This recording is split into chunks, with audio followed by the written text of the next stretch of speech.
Hey, thank you to our couple of early resubs there.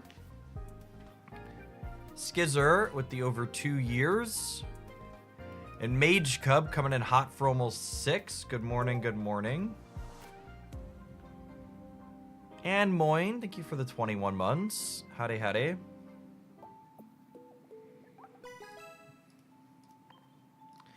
Time to open some boosties. Swoop.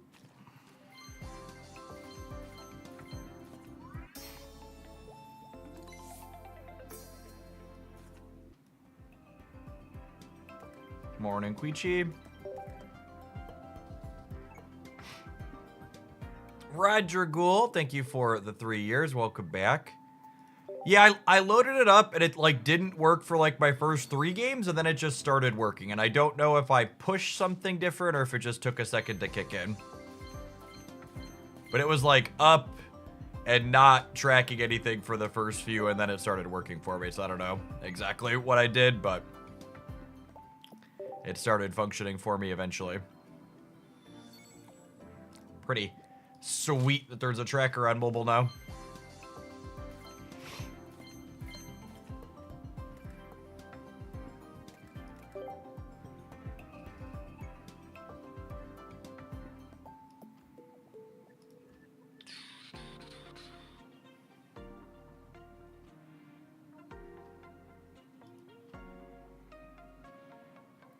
Assuredly, there's a 2-star in my Wonder Picks finally, yes? I've only had 1 2-star, 2 2-stars in the last 2 months.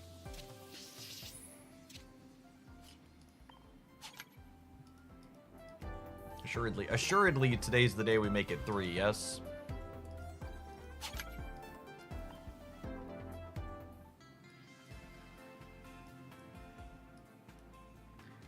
It's sad, because Wonder Picks are, like, functionally useless. Oh, that's a alright pack, I guess. Promo Pass is kind of pits, I suppose.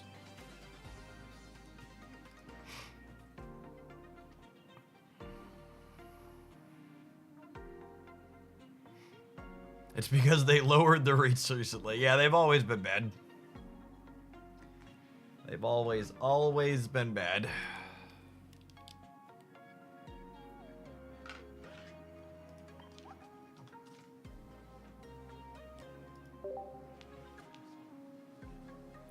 Gosh, we're only 2 weeks into the month and I already have 131 of these.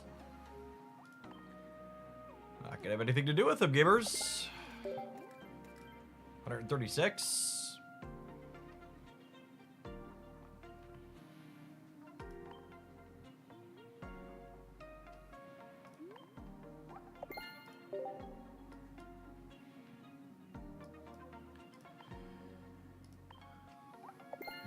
Some more of these.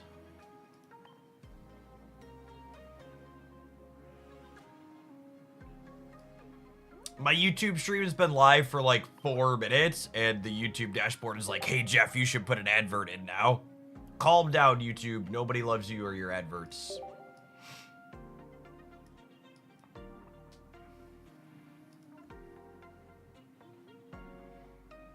I'm surprised you have so few of those. I mean, I buy out the what's it called every month. I don't buy the Wonder Hourglasses. I just have like a pile of those because Wonder Picks are functionally useless for me, like we were saying. But what buying these is 180, and then it's 210 of these per month, and you get 6 per day, so you get 180 per month from daily ones, and then you have extras from the different events and stuff that they give you. You could technically get even more, because I'm pretty sure these tickets are contained inside of the single player stuff that I ignore as well, right? Anybody fact check that? Are there those tickets contained in the single player stuff also?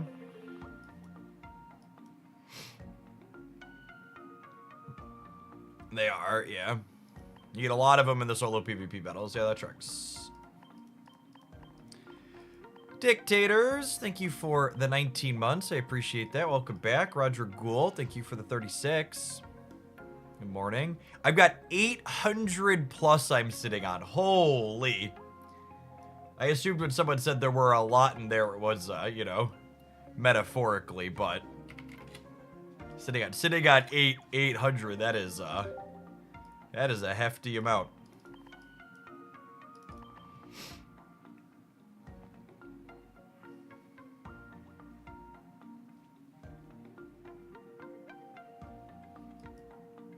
Alright, we have a viewer deck for our first one this morning. It's a fun mashup of Pokemon. Pidgeot Glaceon.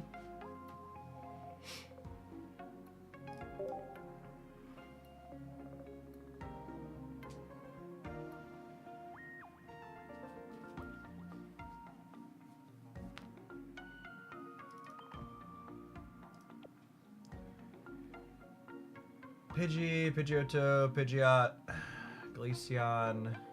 We get to play Irida as a way to heal our friends.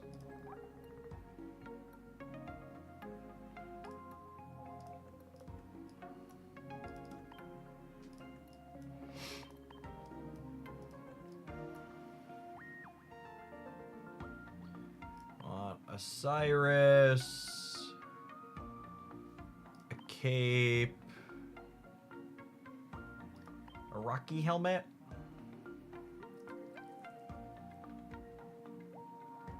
Yeah, it seems fine.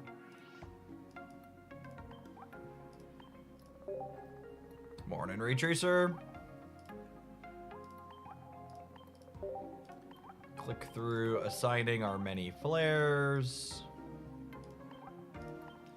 Default flares button when?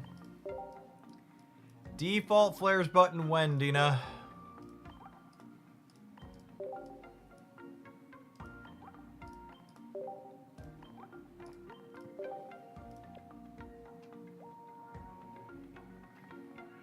All right, let's jump on in, shall we?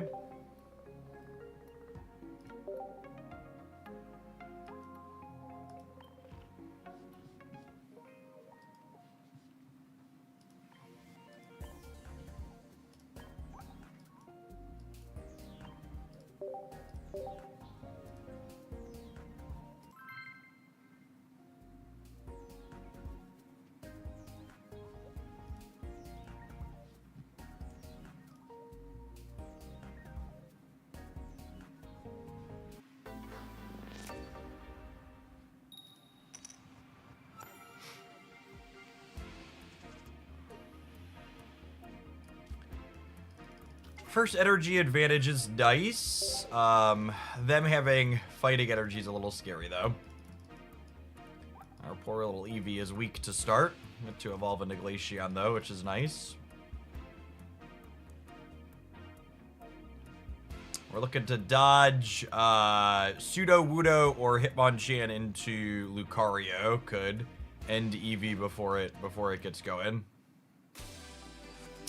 Cubone usually means EX Marowak, but in theory, if they have deal 40 Marowak, they clear Eevee before we get going.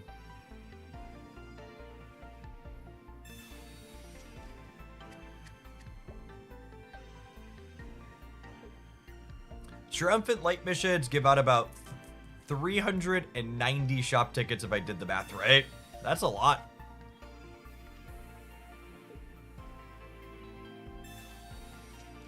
And that's just from the latest expansion, right?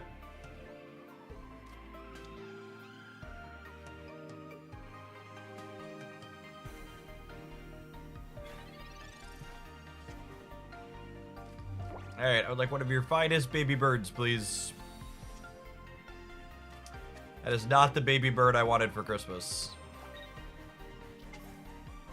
Morning, Big Ben.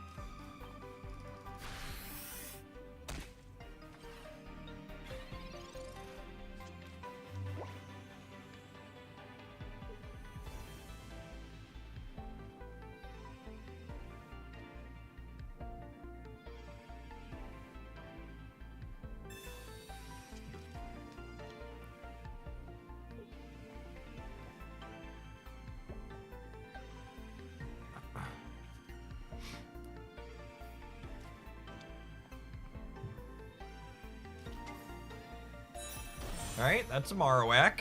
In theory, they could still end our Eevee this turn. They are not. I don't know if my body is wholly and fully prepared to get double-headed on this Boomerang.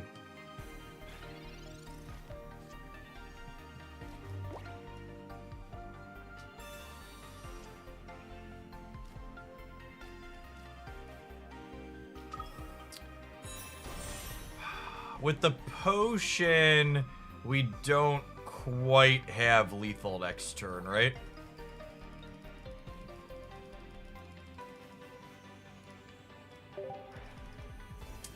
We would have had it on the first 20 otherwise, but they pass back, they go to 20, 120, we hit them to 30.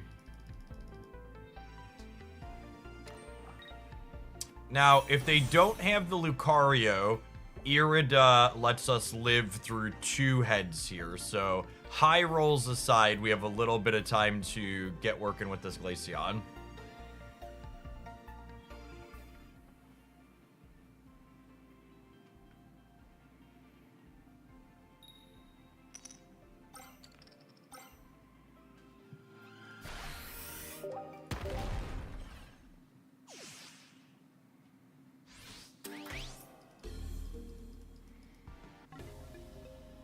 I normally don't play meta decks. I find it more fun to beat them. I just pulled Crown Arceus, so I'm torn. I mean, there's plenty of...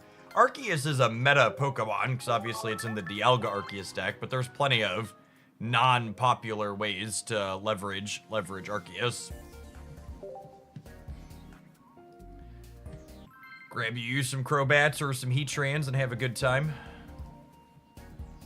Honestly, any of the Link Pokemon with Arceus are kind of off meta. The stock default #1 Arceus deck is not playing any of them. There's a sweet Raichu Arceus build that we played recently too. I think is very solid.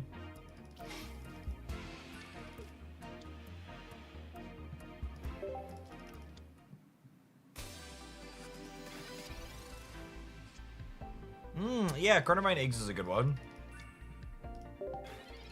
Agree with that.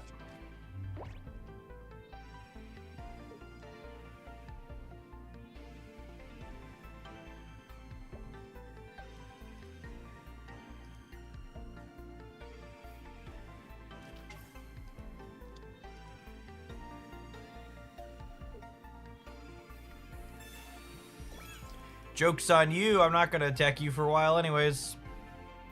I might not ever attack. Hopefully we find some birds to evolve. We just like let Glaceon do chip shots with snowy terrain while we power up the birdie in the back.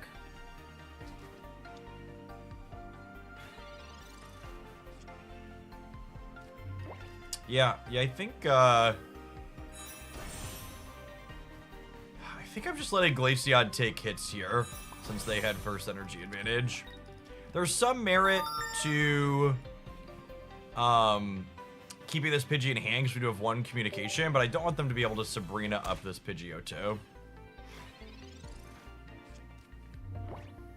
I've disliked eggs with Carnivine. I feel like once I have eggs in front, you don't need Vine that much. Sure, but that's not the purpose of eggs in that deck, right? Like, the purpose of eggs in that deck is to give you a different way to be attacking. Carnivine and eggs serve opposite draws, is the, like, TLDR. Alright, looking for a big bird. Looking for a big bird. At this point, we're gonna hold on to the Eevee because we could find our communication. We have 9 cards in our deck. In theory, 3 virtual copies of Big Bird.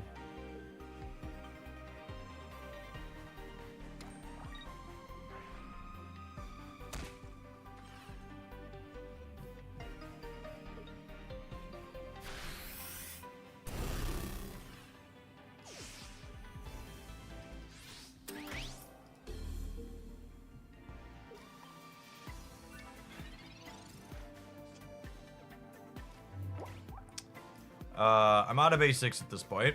We'll hold on to this, though, because if we communication this back into the deck, we will We'll be able to grab it back out. We are... And this is the awkward part. It's so funny to me how many people complained Cyrus was a card you couldn't play around when it released. Because, like, Sabrina, I think, is actually much harder to play around than Cyrus in a lot of instances. Because you get into these situations like we're in this game where, like, I played this Pidgeot to not lose this to Cyrus early, or not lose this to Sabrina early, and now I'm dead to Sabrina late because I needed to play around it early. So in reality, I probably just should have kept this in hand if I was going to be dead to Sabrina late anyways.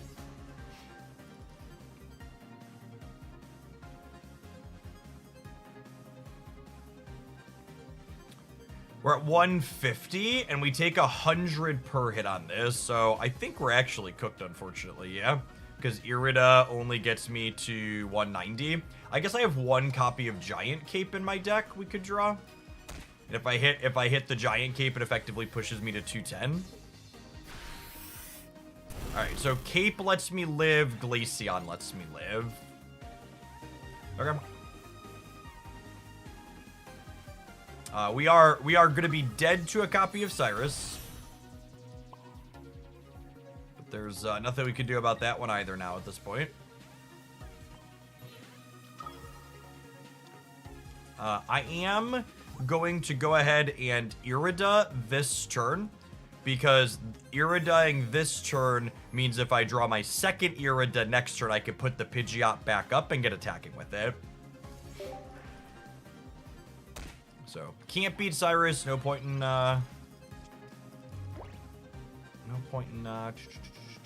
taking specific actions. Coolio. Then I have one Irida and one Cape and 5 cards. Let me put the Pidgeot back up and get attacking here. They also can't play any bench Pokemon out, or they die, because the Glaceon's going to put another 10-pointer on here for us.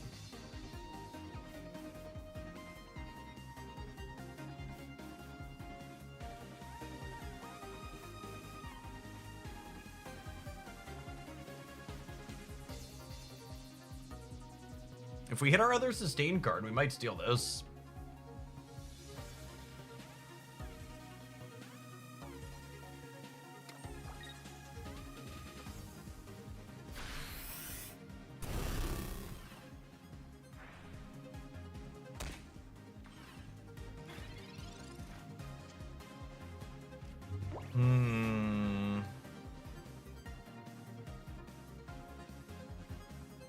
Damn. That's not quite enough. Maybe they make a mistake, but we are dead on board, unfortunately, here. This is, you know, the tough part about Pidgeot EX, why it's kind of been pushed out of the metagame, is while Arceus wants to actively load its bench up, these non-Arceus decks can really control how many cards they have on their bench, which means that they can keep your damage down. So it's like, I have a stage 2 that took me 3 cards to assemble that now hits for less damage than a Yanmega and an Arceus do, right? Which are stage 1 and basic.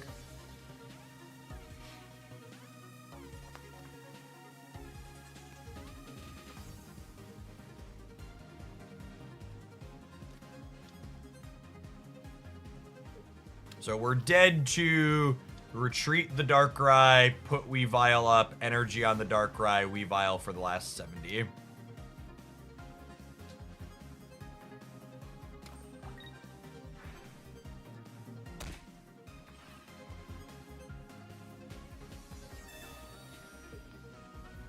It's a lot of game actions to have a lethal Sabrina gamer. Pidgeot should probably do Charizard damage with a full bench. I don't know about Charizard damage. Charizard takes 4 and discards that energy, but yeah, 140 is definitely on the low side.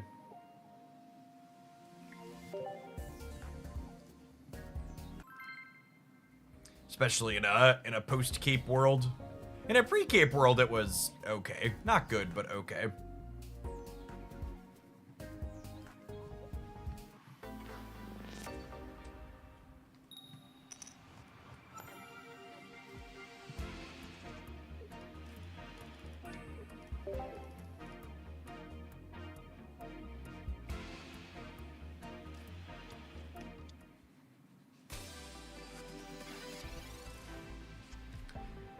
First evolution advantage with Togekiss is scary. If they hit their bits on curve, they could run us down.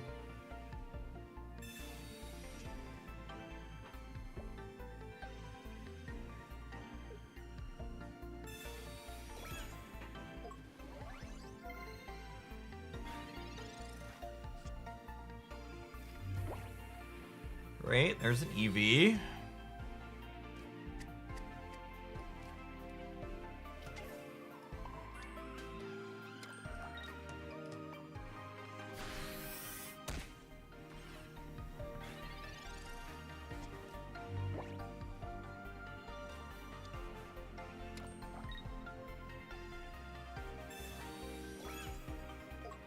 All right, do they have their stage 1 is the first question. They do. Togetic is here.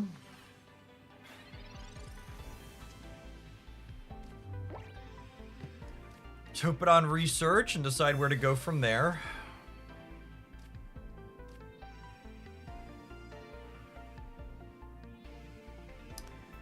If I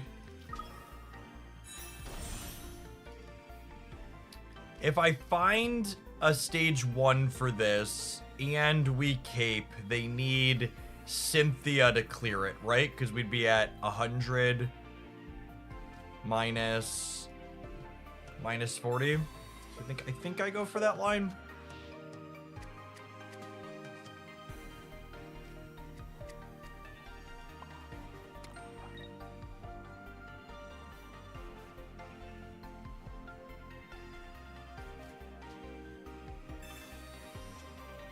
Don't know that we have any outs here.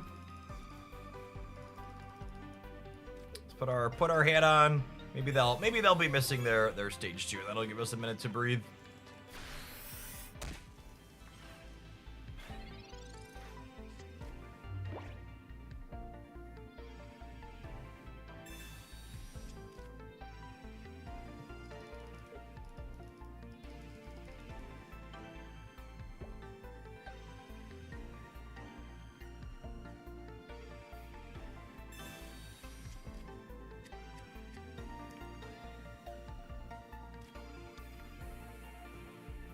Powering up Glaceon looks like it feels bad every time. Yeah. If you can't afford to be playing Misty, you really need like Misty or Manaphy, I think. I don't know that this deck can really afford to play either of those. Misty with only 2 targets is kind of scuffed.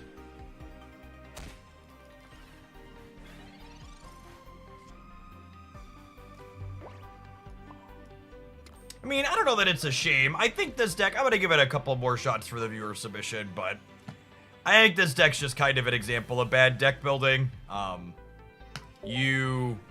This deck lacks, what's the best way? This deck lacks a good starter, right?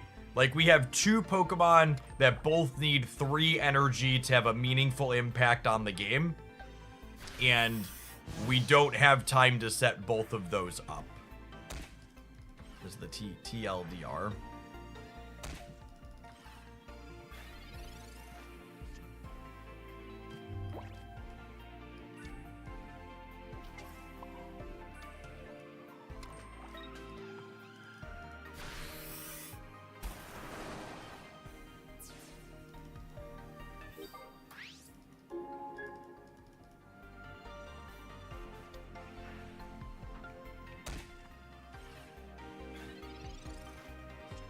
Is 3 for 90 below rate. So Glaceon is not 3 for 90.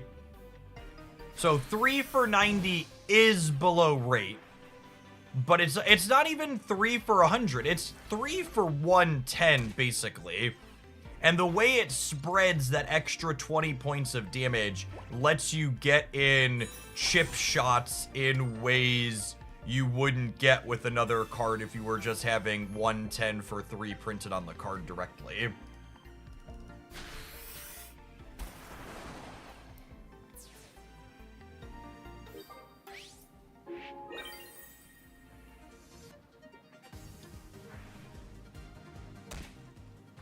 So yes, especially compared to Starmie in the same colors, 3 for 90 is below rate. But there's more going on in the card other than just like dealing 90 for 3, yeah?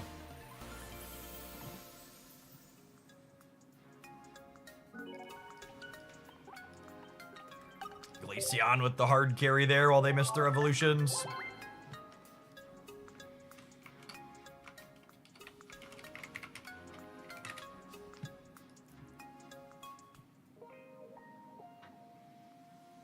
Another way to think about Glaceon too, and that's kind of a way it can get used in this deck sometimes, is that Glaceon can kind of do a Drudagon impersonation, right? Where you deal 20 points of damage per turn cycle for no energy while you set up something in the back. Alright, we take a brief pause for the cause and let our adverts roll. We're gonna try 1 or 2 more with this to see if there's something I'm missing, but so far, unimpressed by double 3 energy EX attackers for sure. If you're watching on the YouTube side, consider tapping the like button on the live stream if you enjoy the weekday pocket streams. Doesn't cost you anything and helps the algorithm know we're still here making pocket content. Appreciate the 64 people that did that already this morning. Good morning, Hernwick.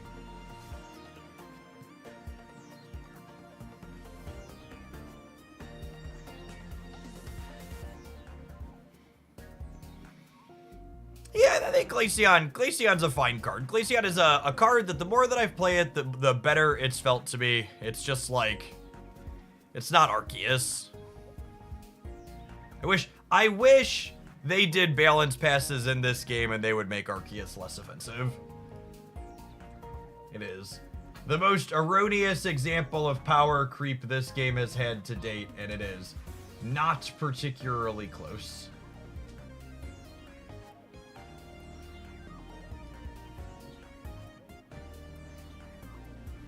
You tried doing anything with Ditto. Ditto is not a playable Pokemon pocket card.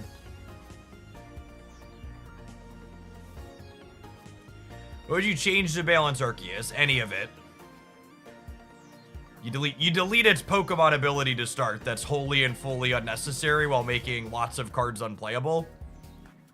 And then from there, you make some of its numbers less offensive.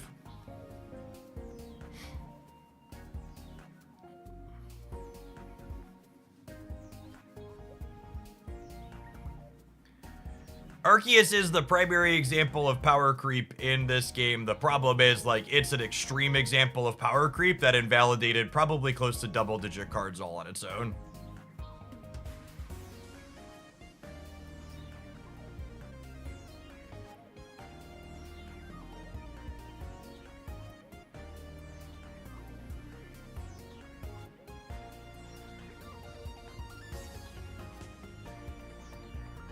Yes, that too. It's also because their first erroneous example of power creep is a colorless card, it power creeps across a wide spectrum because literally everything can play in this game.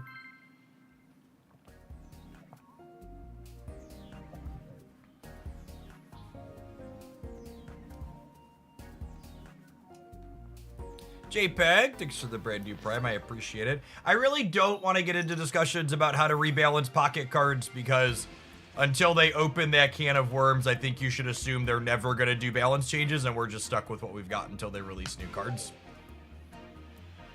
I think it's mostly a waste of breath. I don't find discussing the theory of it interesting or beneficial.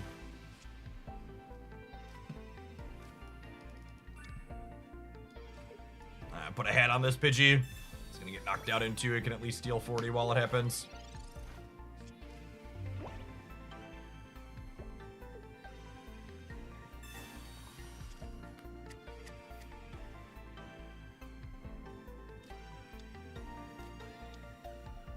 Yeah, what Steric said is true. Even just the discussion of like, well, what would you change is like, pocket cards are a lot more complicated than something like Marvel Snap cards, for example, where your primary knobs are costs and how much power they add. Pocket cards have HP, they have energy cost on their attacks, they have retreat cost, they have their weakness is technically something they could screw with if they really wanted to. They have how much damage the attacks deal. There's like 5 or 6 different knobs they could twist slightly up and slightly down. That would all allow them to balance the game, balance the cards completely differently.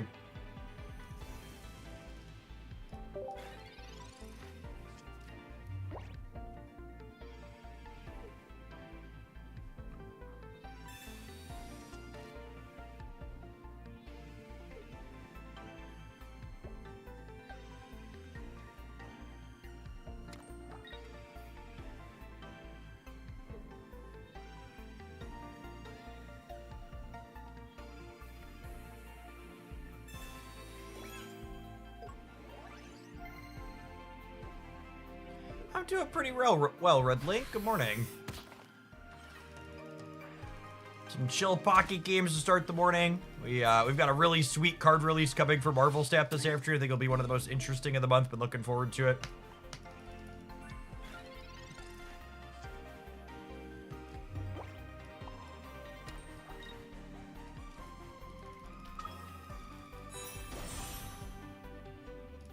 I feel like our games with this deck so far have reminded me that I'm kind of impressed with Glaceon and would like to play it in some more different things, and have reminded me that Pidgeot is still real medium.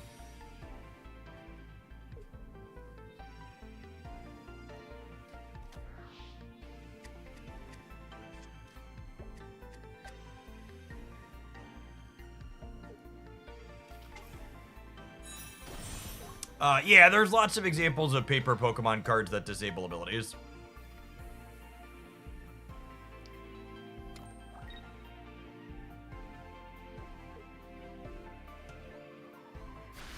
Alright. Glaceon, Cape, Irida.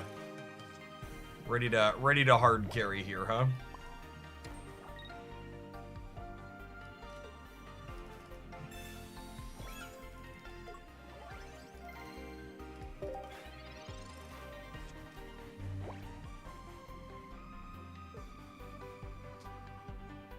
Yeah, the stream cut tier list had good feedback for Snap.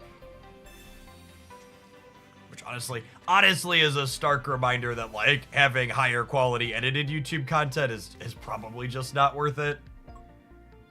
If I didn't like my editor, I probably would have stopped doing edited stuff by now. It's so sad that platform just does not at all reward you for putting more work in.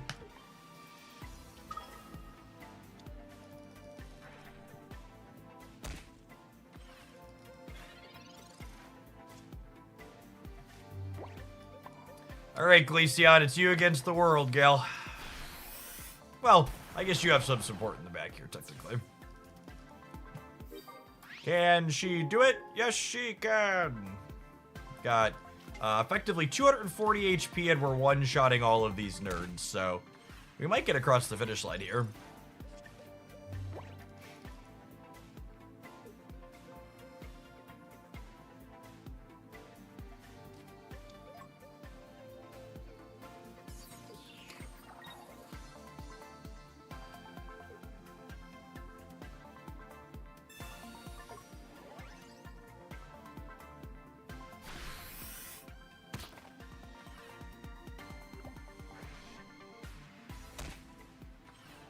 Yeah, no way to run down Glaceon here means they are wholly and fully cooked.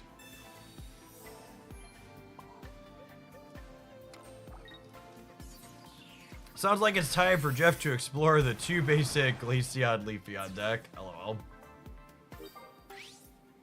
I mean, unironically, there's a 15 trainer deck that's been running around that plays Staryu, Starmie, and then 1 copy of Palkia EX. I think that core with Glaceon's probably pretty reasonable. It's obviously a low basic count Misty Irida pile, but I think there's a lot of spots where you could argue Glaceon is better than Starmie.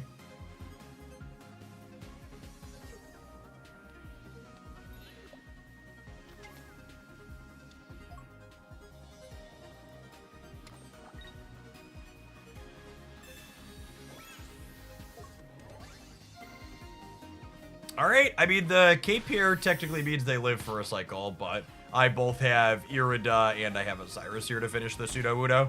Yeah, the free trip shot on the Pseudo when it came to the active spot means that my Cyrus gets to grab it and finish it here. Good night.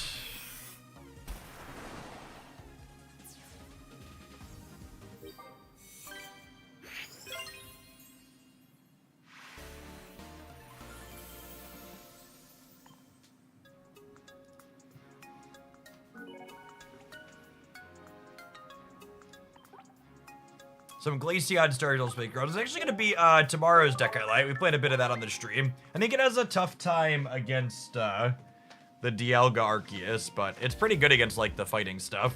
Like dealing 90 chip shots like we saw there relatively quickly is very reasonable.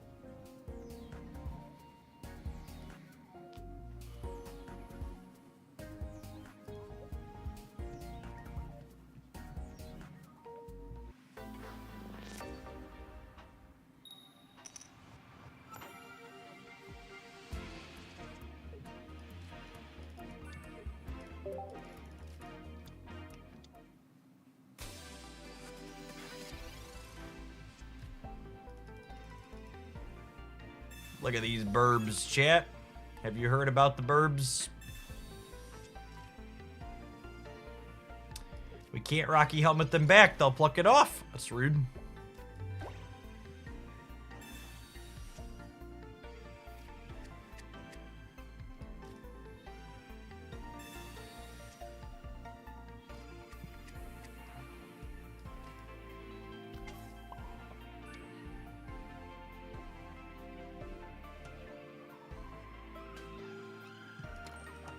I guess, and this is the tough choice, right? Like, I don't have a good lead Pokemon, so it's like, do I just let the Pidgey die to, like, hope I draw a Glaceon, or do I build the Pidgey and hope that they brick on their evolutions that I get to my Pidgeot in time? Because if they have their evolutions plus a berry, they're gonna run us down here.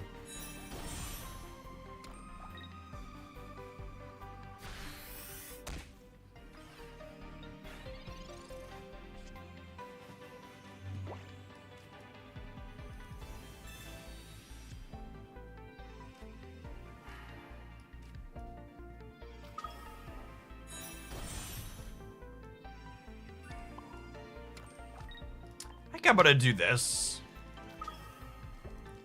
and I'm gonna just pretend Cyrus doesn't exist, and I'm gonna let this stall for us while we build Big Bird in the back.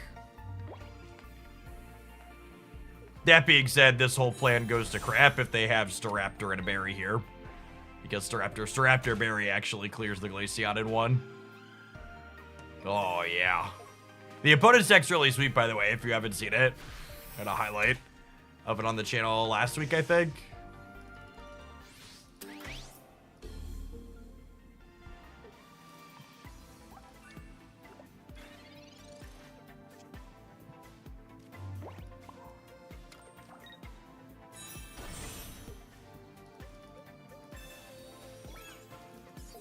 All right. Hoping for the best. Hoping for the best.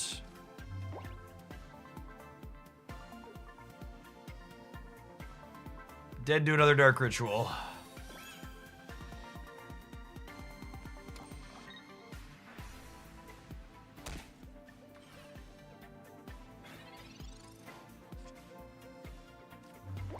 And then, once again, we're in a spot here where I've assembled my stage 2, I've put 3 energy on it, and I'm attacking for 100 points.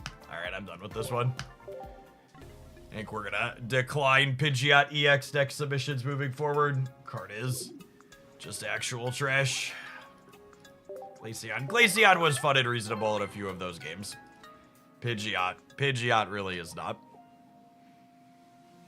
At least definitely not as this is the first thing we're gonna do. Full hard carry. Winterfell, thank you for the 23 months. Appreciate that. Welcome back.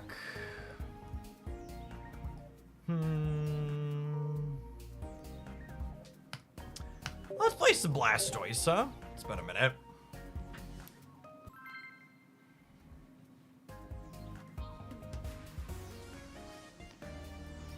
It's turtle time.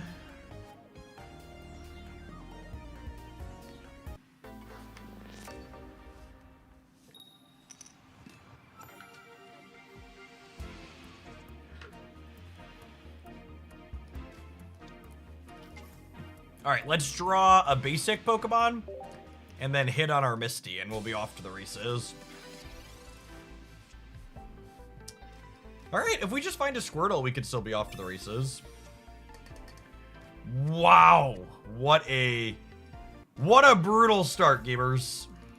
Just everything that could possibly go wrong here with this sequence went wrong. Oof. Oof. Rocky helmet. No, Manaphy's here to make love, not war.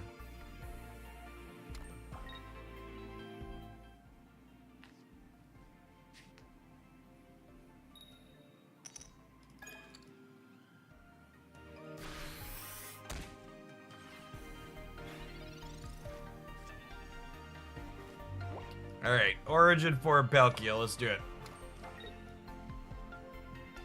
3 Misty Heads would win the game on the spot. Unlucky.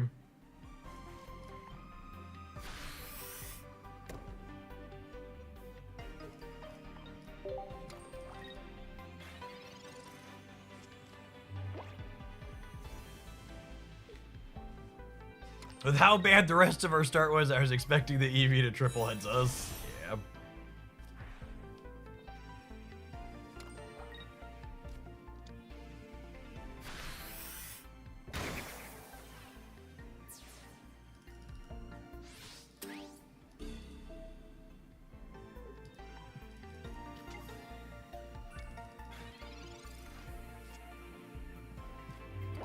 What? Give me a Squirtle. Baby turtle. One baby turtle, please. Bittiest, babyest turtle.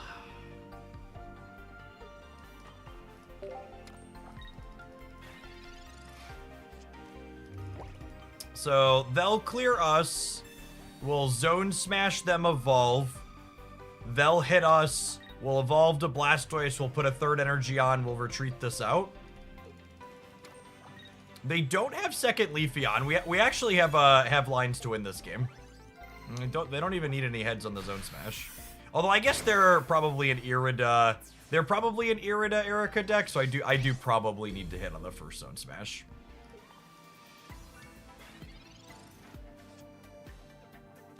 We do probably need a heads here. Get in the zone.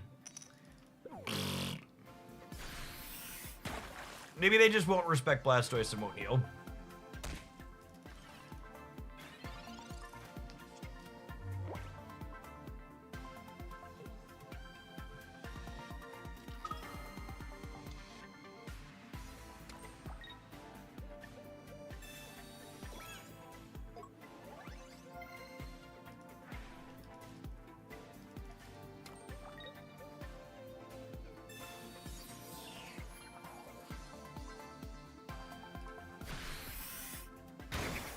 I think we have to draw, like, Misty and hit 2 heads on it here to have a shot.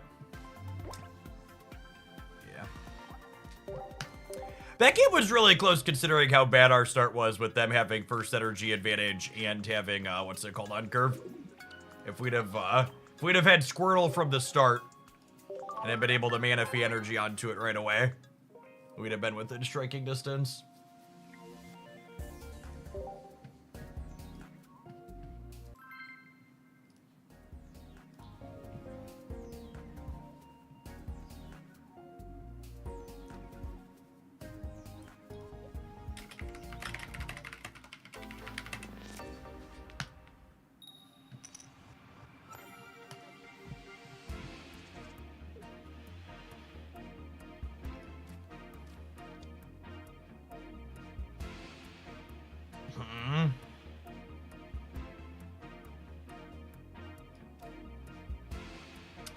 We open Squirtle.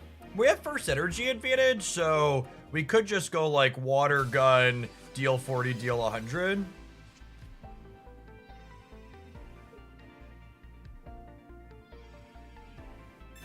It's hilarious comparing Pidgeot EX to Arceus. I don't think it means Arceus is too good, but it certainly means Pidgeot EX is bad. Oh, I think it definitely means Arceus is too good.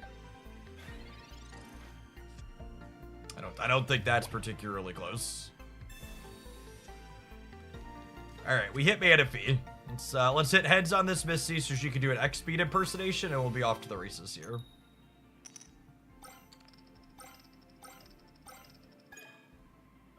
Well, obviously we should have just done that on Origin Form Palkia, huh?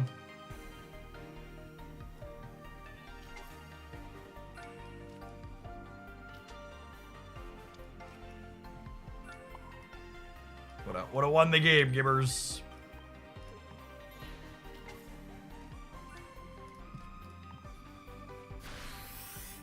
If you're wondering how we could possibly be so lucky, it's because we're using the Glaceon coin with the full art Misty. Their pay-to-win powers combine. Give us infinite heads.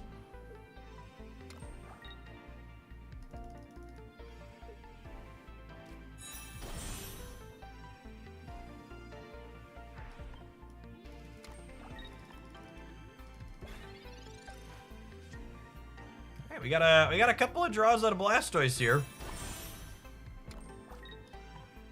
If we find him next turn, they get cleaned out.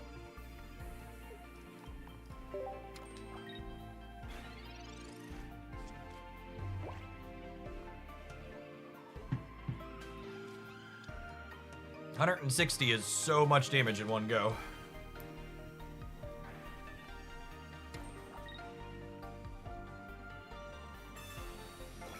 Alright, I mean, you've cleared my mana fee. Punish me for not doing this, I guess. But I think we have plenty of energy at this point, thanks to the Misty, yeah.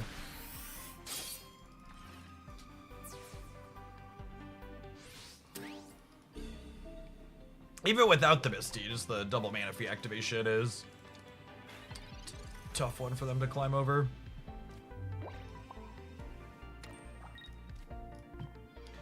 Get in the zone.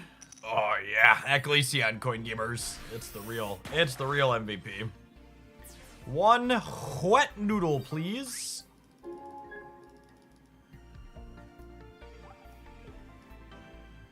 This is unfortunately weak to electric.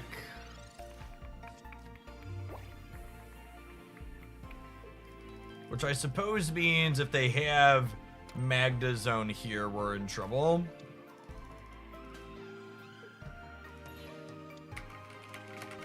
Narrator, they did not have.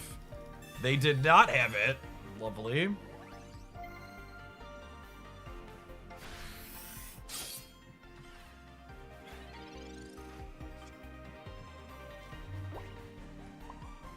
I suppose Origin Form Palkia is here for a 1-point knockout attach? Yes, exactly that. You always want to follow up Manaphy with a 1 knockout point Pokemon.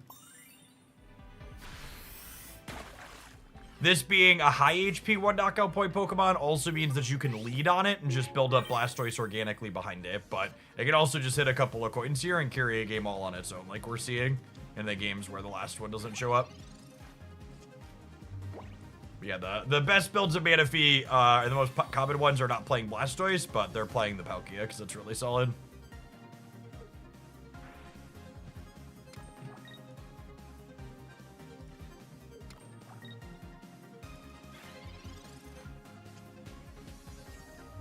Everyone slept on Origin Form Palkia until it won the Hooglandia Spraggles tournament. I would like the record to reflect we played a deck that felt good with Origin Form Palkia in it the day before the Open tournament.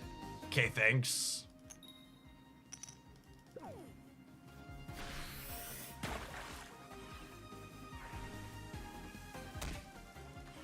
Oh, I should have leafed because I actually can't attack with this down next turn without hitting heads on Misty.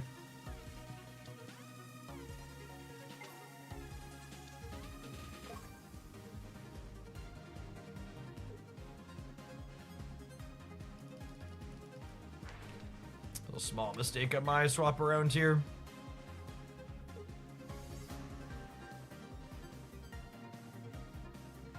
It's fine. We'll just draw Blastoise and it won't matter.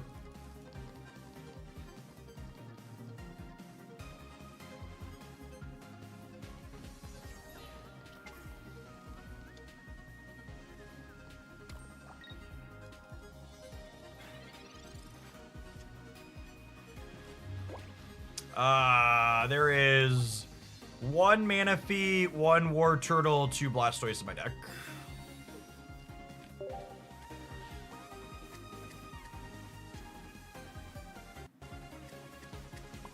Yep. At least our zone smashes are on. We can't win the figurative coin flips, but we can win the literal ones.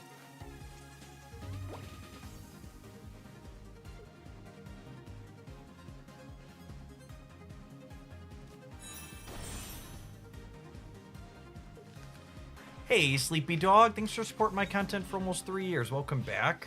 Appreciate it. Awkward game for both of us there. Neither of us finding our stage 2s, but our basics able to carry over theirs very easily.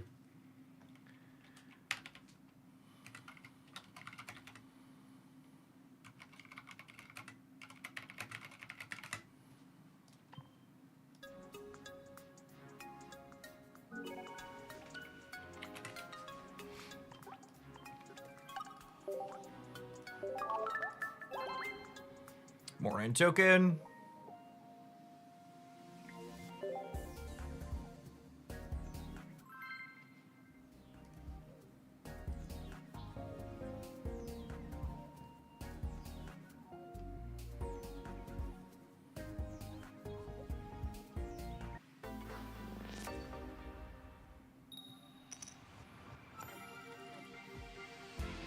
First energy advantage is lovely. Palkia opener, technically not lovely. They're a fighting deck. Hopefully this is a pseudo-wudo. Rats. So another reason this card's been good is makes the fighting pseudo-wudo decks feel very embarrassed.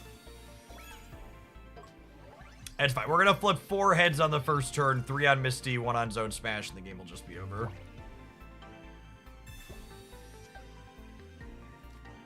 Just gotta believe, gamers.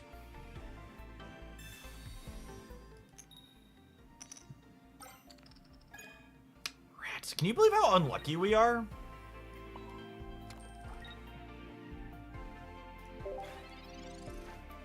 I'm not playing out any bench Pokemon here because we're not going to need Blastoise for a little while anyways, and I would like to not get Tempo Sabrina.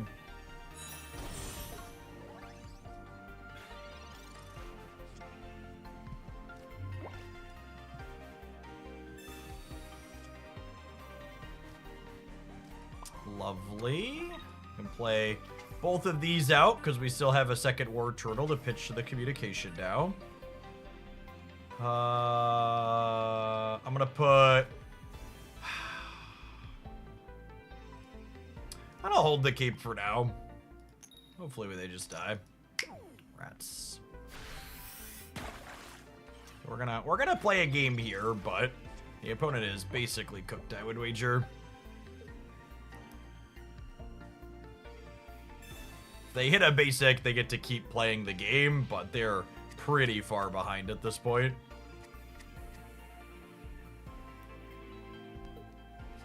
Just don't have anything developed. Origin for Palkia, just like, yeah, with the heavy carries here.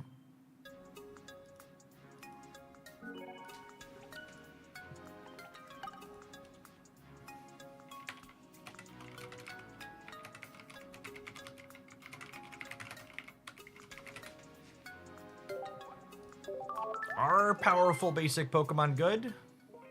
They are. They are.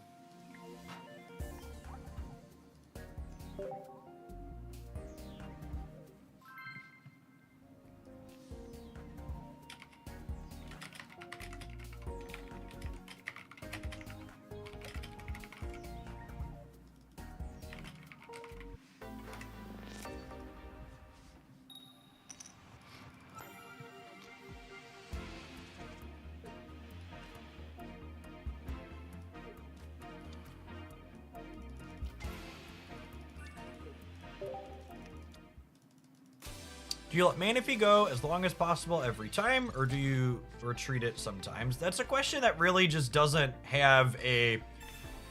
One of the best things I can tell you to help you get better at games is you really need to try not to lock yourself into always never heuristics like that. The answer to that question, like most things, is it depends on a bunch of different context things. And learning to understand the details of the game that you're playing rather than being like, I always do this or never do this, is going to win you a lot more games in the long run.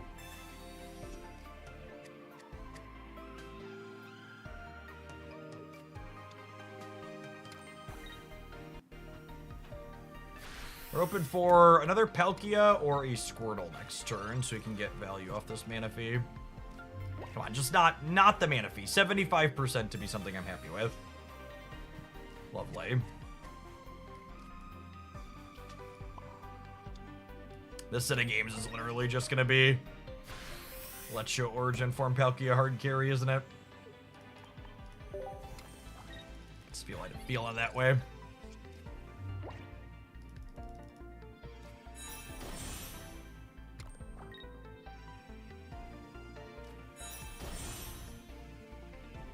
I could have been right to Cape here to play around this weakness charge tip. This coin's gonna be a big one, because if we don't hit it, this clears us with the next energy. Even if I put the cape on it, it does 120 plus weakness. Rats.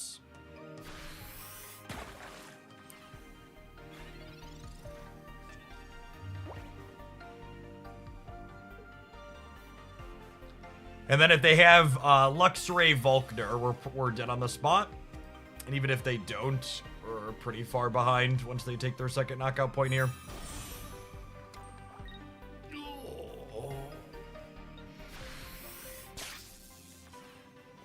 So far, this set of games has been a stark reminder of why Stage 2 Pokemon are often donkey doo-doo. Just like so many games where Blastoise would have been great, and just like some amount of the pieces just haven't shown up, because that's just how they work. Little late with that one, Palkia. Thanks for trying. This is the Blastoise build from the Breakout decks video. I don't remember if we're exactly the same or a couple of cards off, but yeah, something close to this was in there.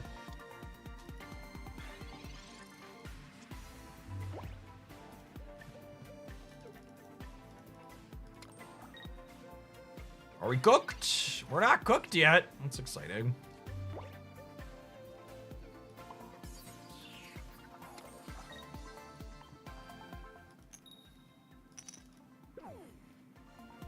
All right, they brick out Volkner for one more draw here, and we hit a heads.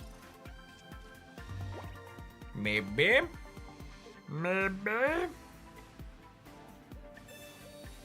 That one doesn't matter, gamer.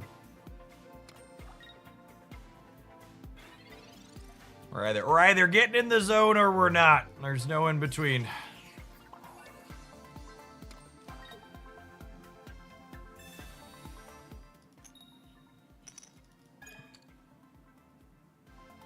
Dodges a Geo. Oh, that's fair.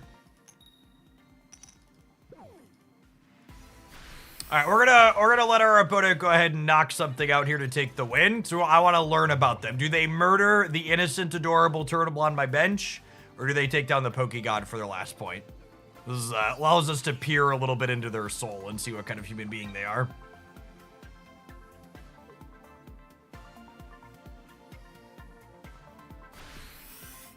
Murdered the innocent baby turtle on the bench. What a freaking monster. What a freaking monster. Sometimes you peel back the exterior and you don't like what you see underneath, gamers. It's a dark place, the Pokemon Pocket Queue. Yikes.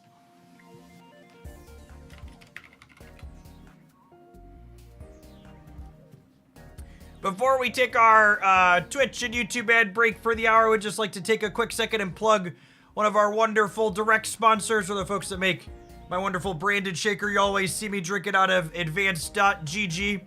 We've got a collection of stuff on their site, including my branded shaker, but they've got a sale going on for St. Patrick's Day.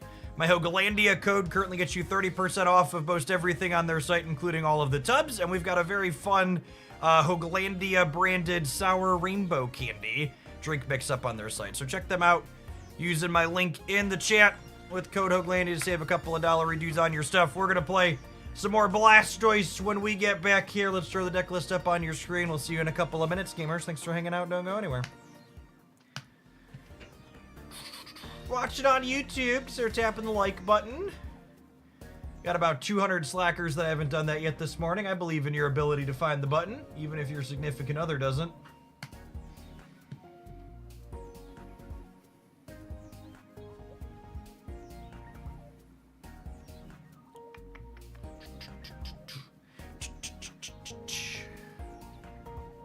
I need one more Origin for Palkia for flare purposes.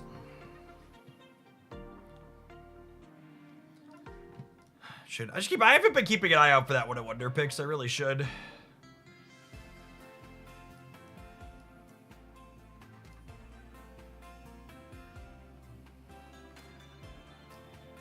It's definitely one I would like at some point.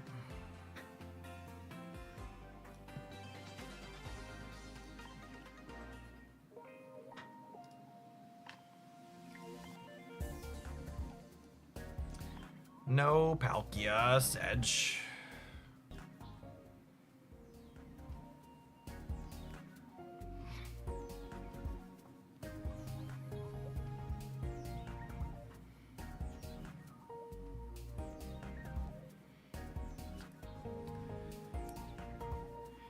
Yeah, we had our second fake spring in Illinois at the end of last week. We had like 70-degree weather, and then it snowed over the weekend. And I think we're supposed to be back up to 70 again today, if I recall correctly. I want to go walking this evening. It's supposed to be nice out. Yeah, currently feels like 48, but high is 74 today. And then it's gonna be below freezing and snow some more on Wednesday night. And for people who aren't familiar with the Midwest, my wedding anniversary is a month from tomorrow on April 19th, and it snowed on the day I got married in Chicago on April 19th. So, we're gonna have some ups and downs for a little bit yet.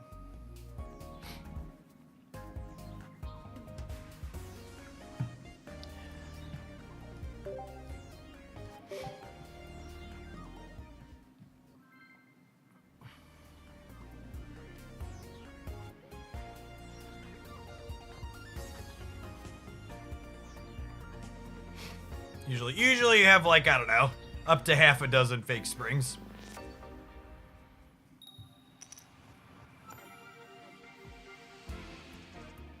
How do I get better at deck building? I think this game would be more fun if I knew how to build a deck. So there are two kind of core heuristics that you want to think about when you're building decks in Pokemon Pocket. The first is the sequence of knockout points your ideal setup of Pokemon offer up over the course of the game. Most good decks in Pokemon Pocket follow one of two patterns right now. You either go EX Pokemon into EX Pokemon, meaning your opponent effectively has to get 4 points, 2 and 2 to win the game, or you go single knockout point, EX Pokemon, effectively making them do 4 points. Or in some instances, we see decks that are just triple 1 point. So the specific things you want to avoid is you want to avoid going single knockout point into 2 or 2 into single knockout point. Because those two combinations make your opponent have to do the least amount of work to win the game. The second heuristic, past how your Pokemon line up in terms of knockout points that you want to think about in this game, is you want to be thinking about what energy amounts do your lead and your finishing Pokemon need. So this deck's I like this deck. It's just a good example of good deck building, so it's a great one to have up while we're talking about this. This deck has 2 different 1 knockout point Pokemon, and you're generally going 1 knockout point, finishing on Blastoise is your EX. And This deck doesn't mind leading on either of these because Manaphy needs 1 energy and then accelerates the backline. And Origin Form Palkia, in games like this one where we lead on it, it's just gonna sit here and be a wall while we build Blastoise. With the basic plan being they're gonna clear this, they're gonna clear Manaphy or another Origin Form Palkia, and then by the time we're done with all that, we're gonna slide a Blastoise up with 5 energy and just chug through whatever they have going on that's active.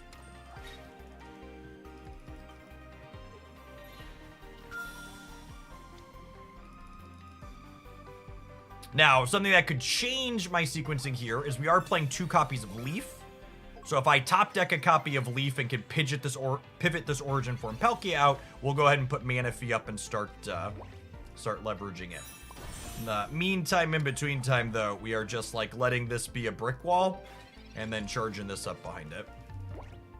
Although Cape on this is a little annoying. It means War Turtle can't, or Blastoise can't clear it in 1, huh?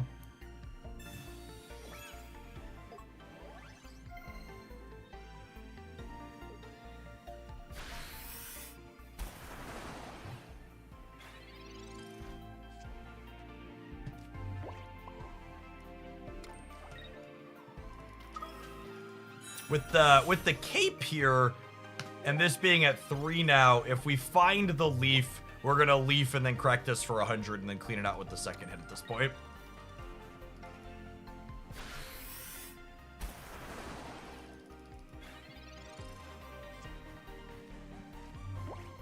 Let's do this. It'll help us decide what we want to do this turn. Misty and that. So what's the back and forth look like here? They hit me for 30. I attach energy. They clear. I attach second energy. I think I want to build another Origin Form Palkia, so that way I could go this into this, hit them into finish with Blastoise, the way this works out now.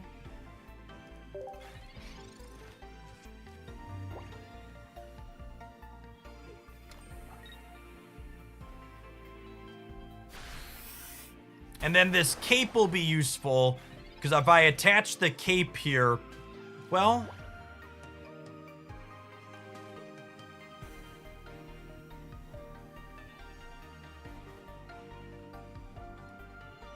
let's Misty this one.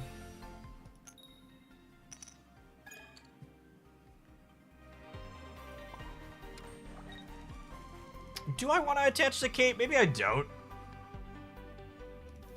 Maybe I don't. Because this has 2 on it already. I just let this go down and then this comes up. Yeah, I think this is the plan. I think we let them take this point.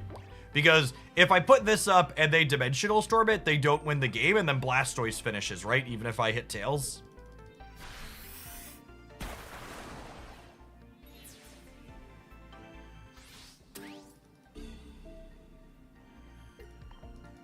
That was a button my opponent could push.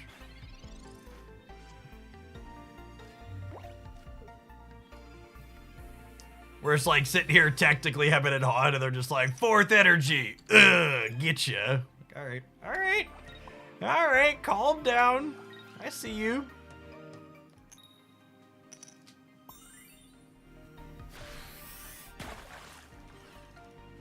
Maybe they have a Cyrus to clear the Manaphy, but that still doesn't seem very good with the Blastoise charged up, yeah?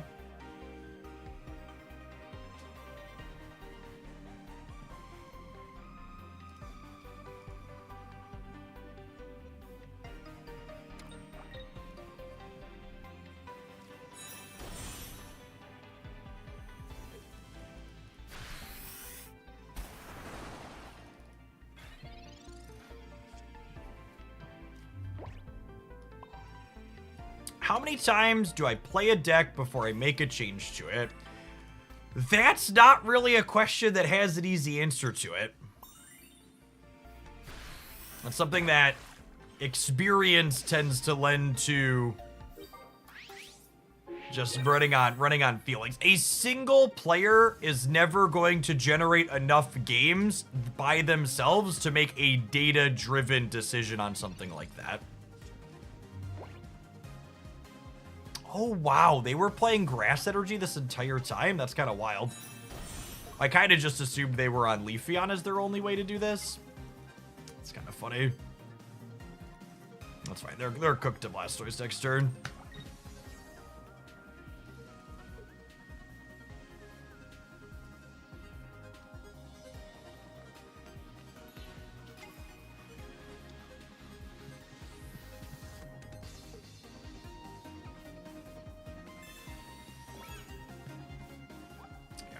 Locked and loaded in the back line.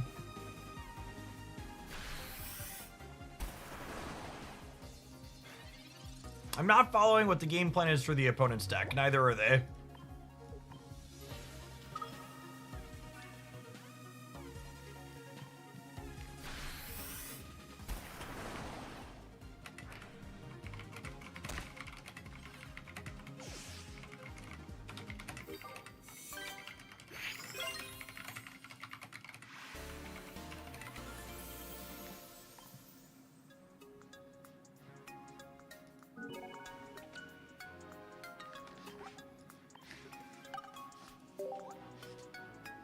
What I find harder is deciding on which trainer cards to play. One good heuristic on whether you should play 1 copies or 2 copies of a trainer card is how early is it important that you draw and play the card.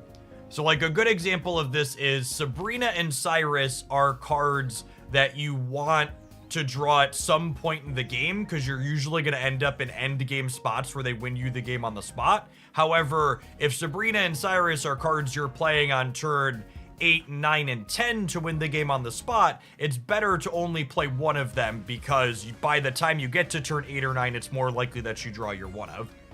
Whereas like in this deck, we're playing 2 copies of Leaf and 2 copies of Misty because finding either of those cards early is often important for adding consistency and power to what we're doing. Leaf letting us shuffle around an ideal lead Pokemon without giving up energy, and Misty just giving us the energy advantage early.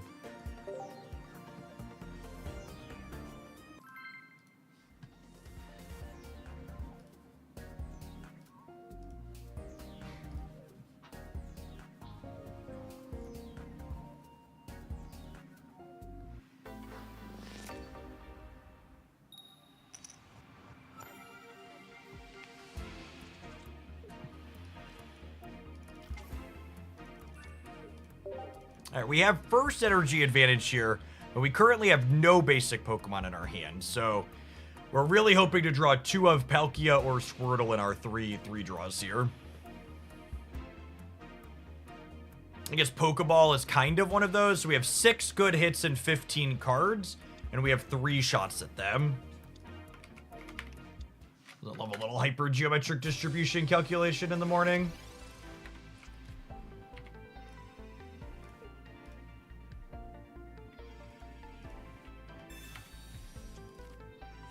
We are 34% to draw 2 basics next turn.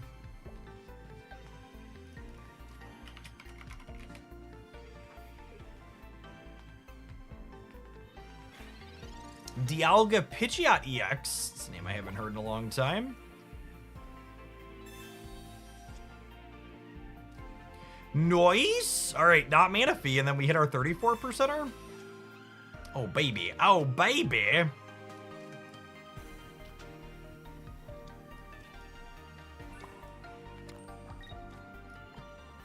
Once again, Blastoise just very firmly on the bench while we build Origin Form Palkia to carry us across the finish line.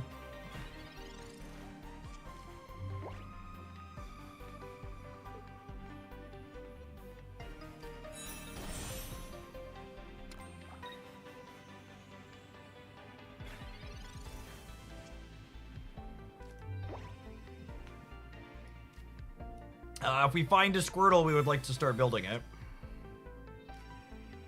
Yikes. Have they posted any information about Ranked or the possibility of a new set dropping with Ranked? You should absolutely assume they're giving us 0 information in advance. I assume they're going to be like, hey, Ranked's coming tomorrow, and then it's going to roll out.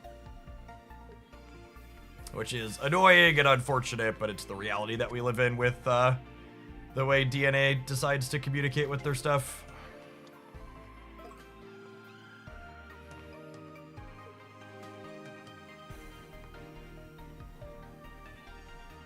So this will be a game where I think we pivot off the Manaphy and start hitting with the Palkias ASAP here to apply pressure.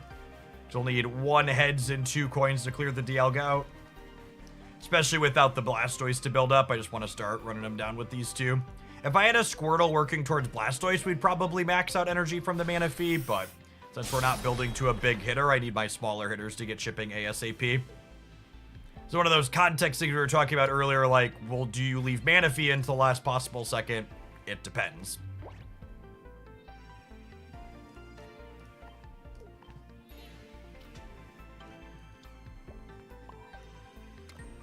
I'm gonna put a cape on this Palkia because I think it's less likely that this deck has room for Giovanni if they're trying to play a stage 2. Another sub-question of, do I communication here or not? We're 50% to find a Squirtle, so I think we do. I suppose when I should have waited on my energy, because when I hit the Squirtle, I should have put that first energy on the Squirtle instead of this other Palkia that didn't need it yet.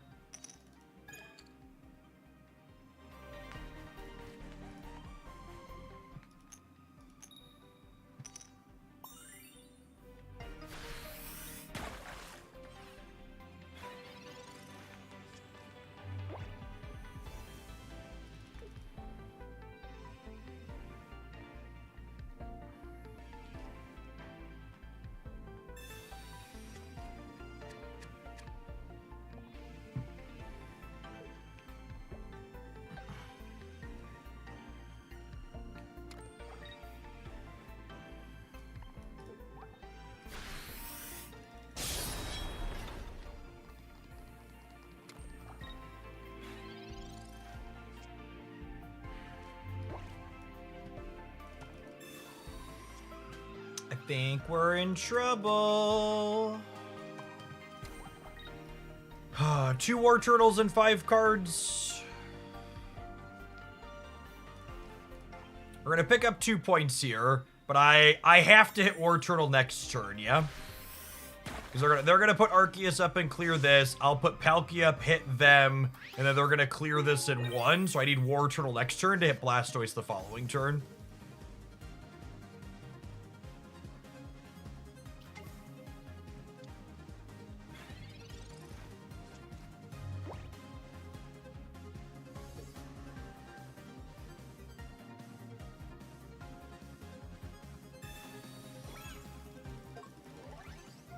Thanks for the deck submission, Solid B student. Well, we'll start with that one here in a minute. And play a little bit more Blastoise first.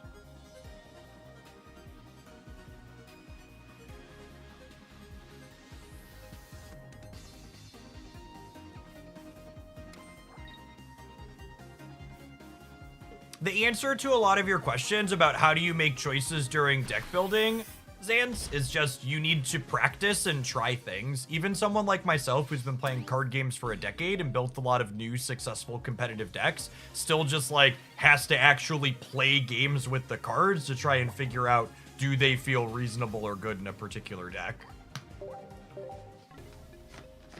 Like you can go around during any preview season and look at people looking at cards they've never played with in an expansion that's about to release and see lots of folks with lots of TCG experience get things very wrong once things shake out. There's no substitution for actually playing games and getting a feel for things.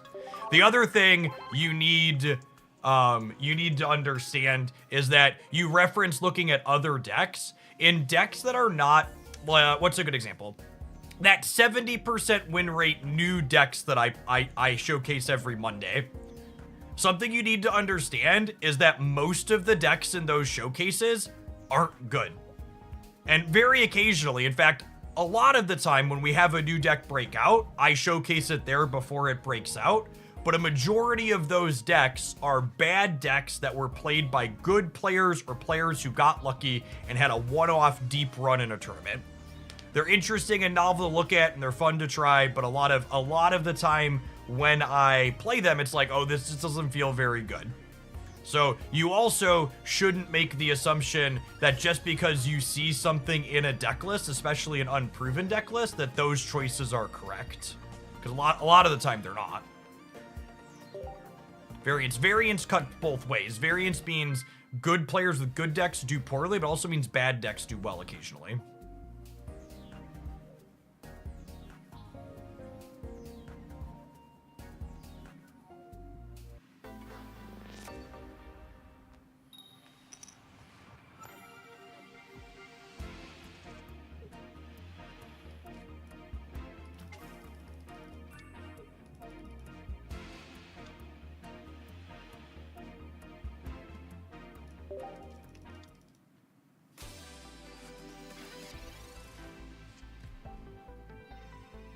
The speed required to churn out content does not line up with the sample size required to make reasonable conclusions. I mean, and I'm not even talking about misleading content stuff.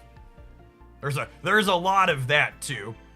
Like you need to take huge grains of salt with every deck list you see on YouTube that's claiming to be this, that, or the other thing. There is a heavy monetary incentive to grossly misrepresent the things you are showing in deck highlights on YouTube.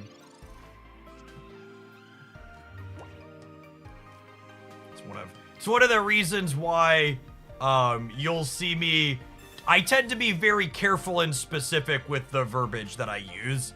Like, for example, if you look at the recent Probo Pass EX deck highlight I posted, you'll see the way I framed that video was, this is the best Probo Pass EX deck I've played.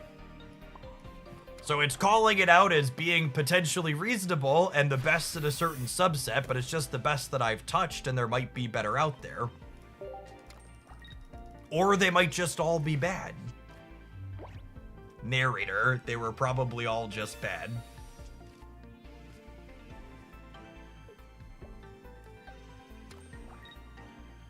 Are we gonna finally have us a Blastoise game, gamers?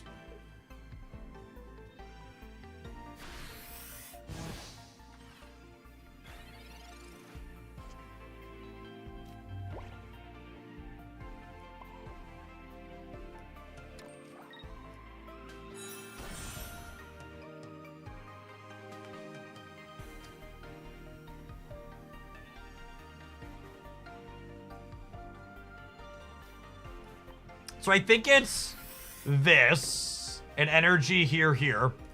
And then next turn, I can go Blastoise, 4th energy, clear Rotom.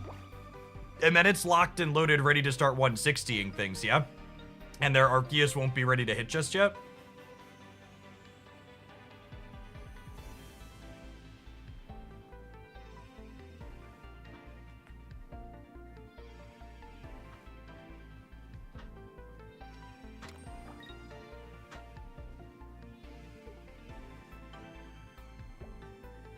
Now, a concern is they could fill their bench and have a Geo and finish this for 140, but that would require them... Oh, they didn't play another basic out this turn, which means the Arceus has to come to the front of the class.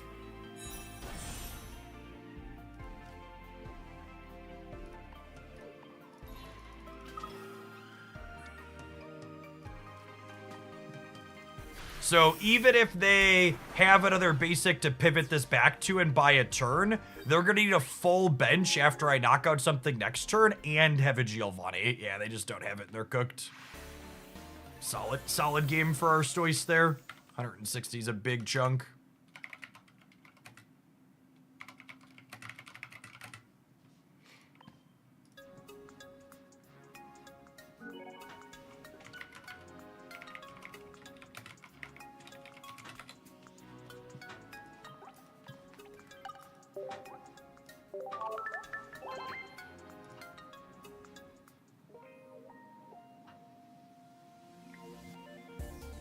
I recommend Jeff's deck videos if you want to improve. Unlike most I've tried, he does a very good job of explaining the finer details and includes a lot of analysis that'll often make you better. Thanks, Free Roll.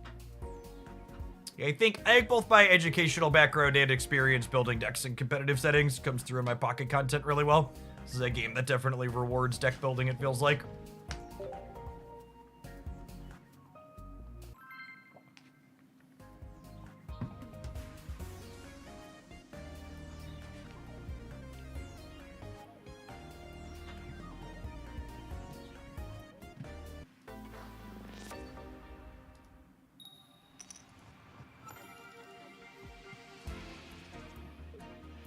This is an awesome opener for us. We don't have first energy advantage, but we've got everything we're looking for here. Let's draw top deck a Misty, huh? And hit heads on it.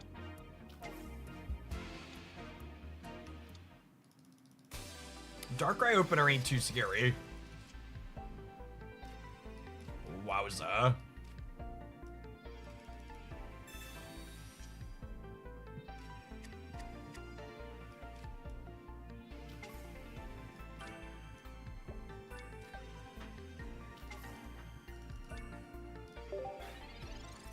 Do you do anything to warm up or help your voice since you talk for 6 straight hours every day? Nope. You speak from your diaphragm. You don't, your voice shouldn't come out of here when you're talking. It's one of the reasons why you don't see me cuddled up really close to my microphone. And why you'll occasionally have the nerds who lack critical thinking skills ask me why I'm always yelling. Because I have a voice and experience doing public speaking. That mixture of both teacher background and former theater kid.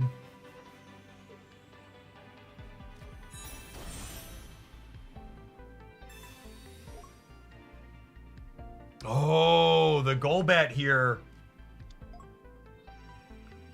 Oh, wow. Huh, I wasn't thinking about the leaf into Golbat. I should have put this energy on the Manaphy, huh?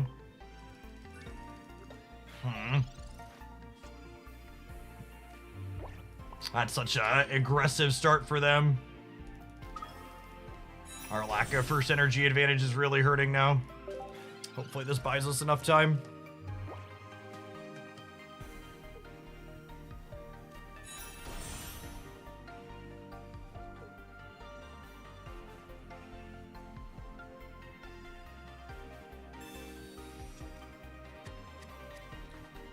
$50, $30, so we get one more turn with this. I'm gonna need 1 Misty Heads to win this game. And even then, we're still gonna get cooked by a Sabrina, unfortunately. I don't even know if that's gonna be enough, because they're gonna clear the Origin Form Palkia next turn, yeah?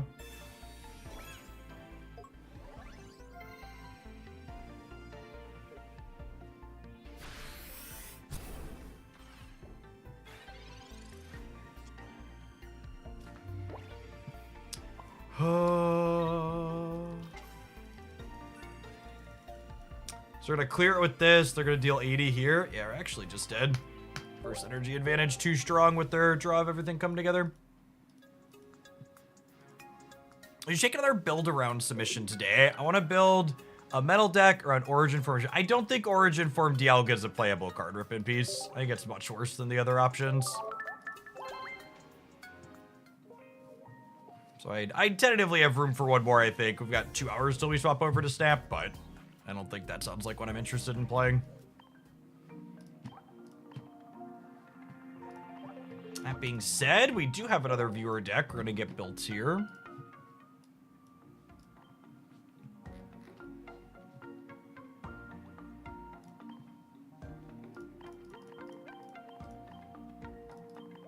I missed the time when my packs were ready to open before daylight savings. See, chat, you just gotta be lazy and sloppy and forget to open your packs occasionally, and then the time you open your packs, that changes day to day.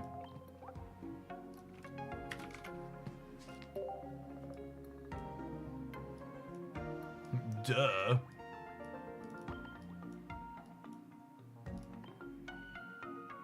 One Magnemite, 2 Magneton, 1 Magnezone. I've seen some other people do this on the 1-2-1. I guess in theory you have more virtual copies of this basic. I don't know that I buy that being a good split. I'm curious to see how it feels during these games. Oh, there's both Magnezones here. So I guess it's 1-2-2. That's probably fine. Oh, I have two fancy Dialgas. Forgot about that. We'll use those.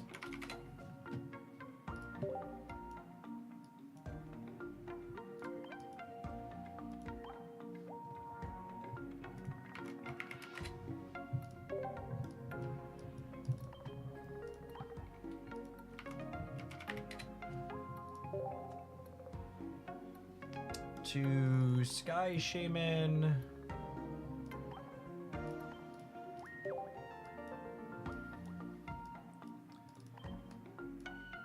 Two Capes, a Geo, a Cyrus, and a Dawn.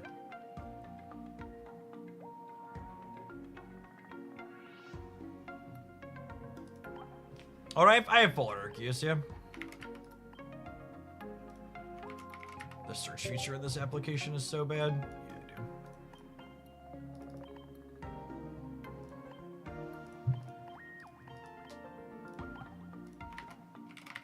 Hey, Billy Scape, thanks for the brand new Prime.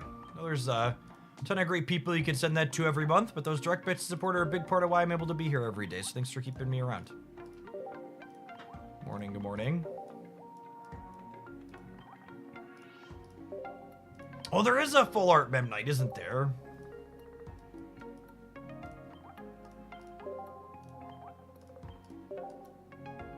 Or Magnemite. Memnite. My Magic the Gathering pulling through again.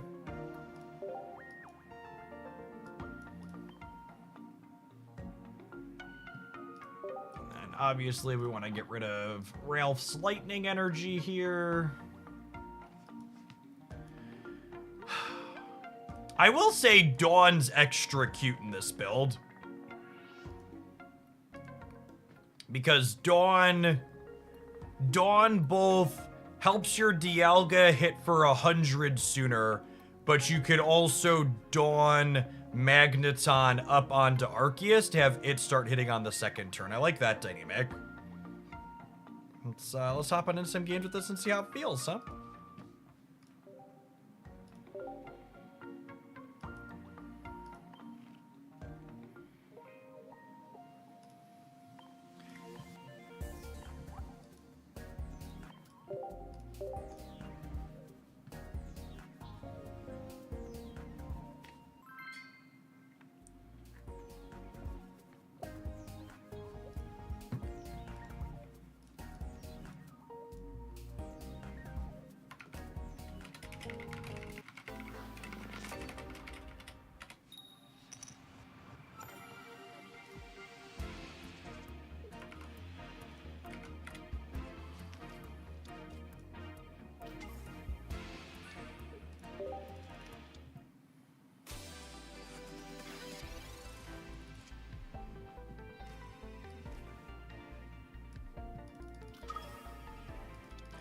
Well, if we hit second Sky Shaman, we can shuffle the first one out of the lead here for free.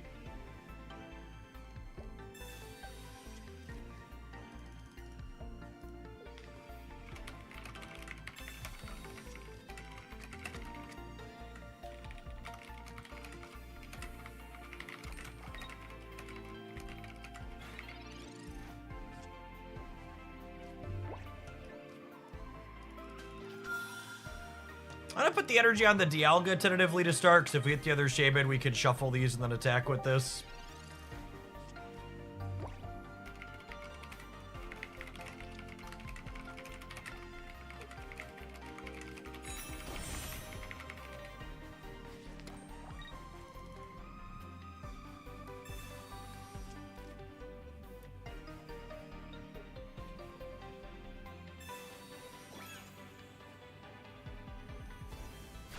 I think we're about to get smoked by a good Golem, draw gamers.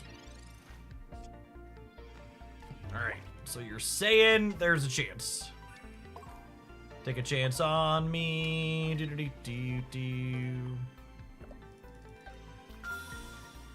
So this is the draw we needed to maybe be in this game. Firm maybe. Golem only does 120, so they'll need a Giovanni to clear this, which they can't Giovanni and Brock next turn, so this Dialga should live.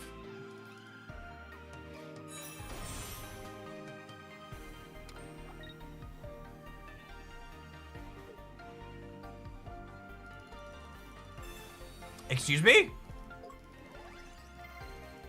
Excuse me?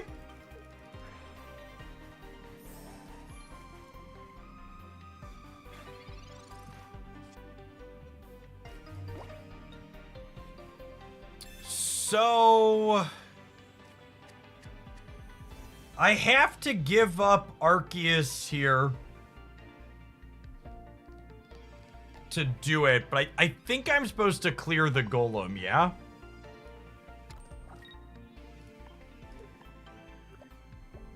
And this is one of those spots where I think it's worth calling out that if we were playing...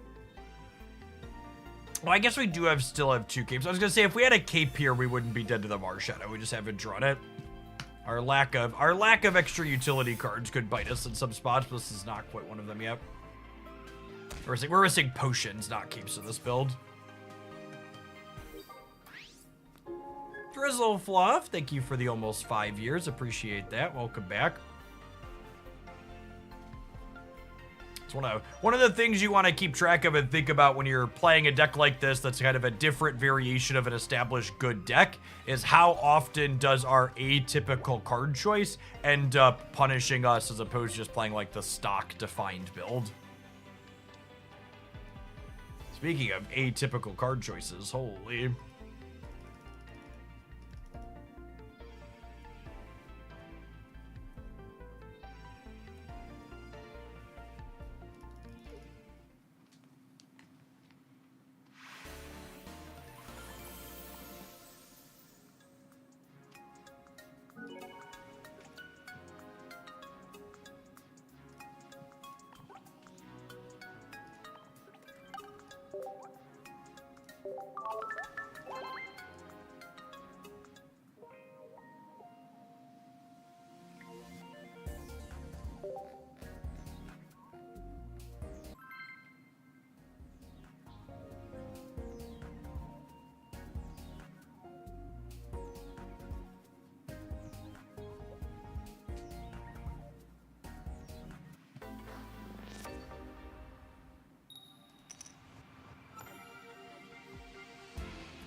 I think we lead Arceus here.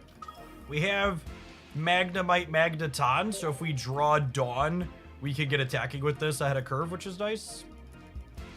The downside to leading Arceus is if we draw 1 Sky Shaman, we can't shuffle it out for free. Maybe with the 2 Pokeballs, I'm supposed to lead Memnite, just to give me the maximum amount of options. It's close.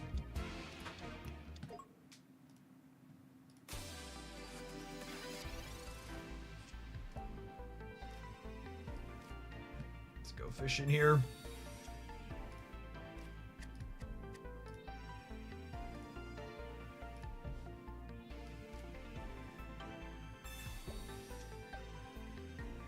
Yeah, there's the Shaman.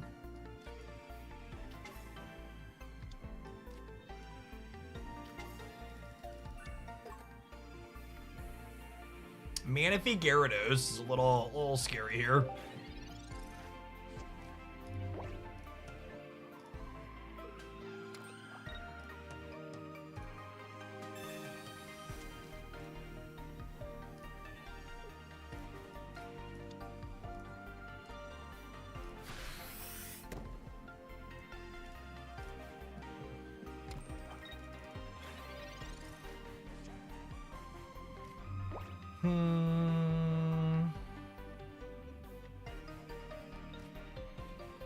And now I kind of have to decide, am I building this one or not? I think we are, just because of the out of drawing Dawn.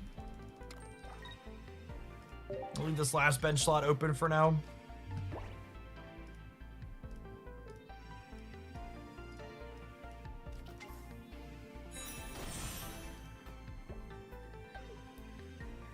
So with the Vaporeon here, they could be hitting us with Gyarados as soon as next turn.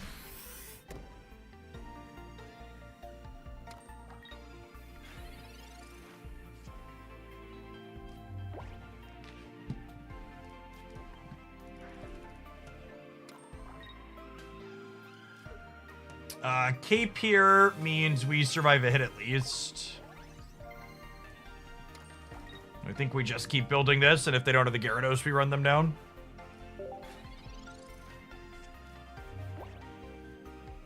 Hey, Rathu, thank you for the 2/3 of a year. Appreciate that. Welcome back. Oh, wow. baby Gyarados is arguably worse for us than regular Gyarados, because regular Gyarados was unlikely to discard an energy from this. This one is guaranteed to, yeah? That's rough. I mean, they can still switch to the Gyarados and wash out to it, I suppose. I think it's a big mistake if they don't attack the Arceus this turn. This is guaranteed to take an energy off our active.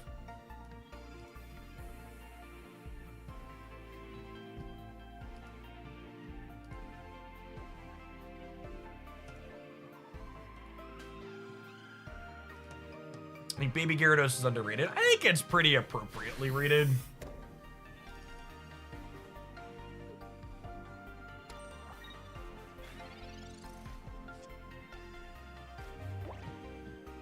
I think them taking another Oceanic gift turn here is probably a mistake on their part.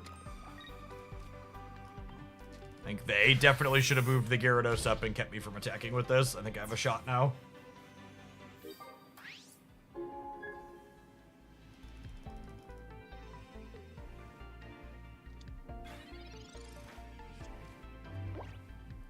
Hey, thanks for the over year and a half, Friars the Hobbit. Welcome back.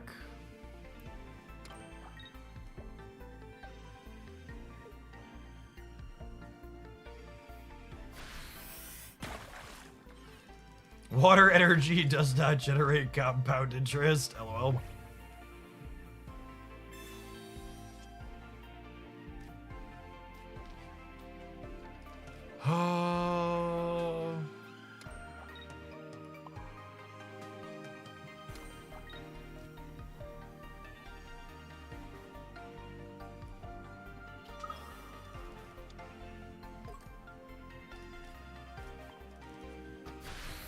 Drop this down to 20.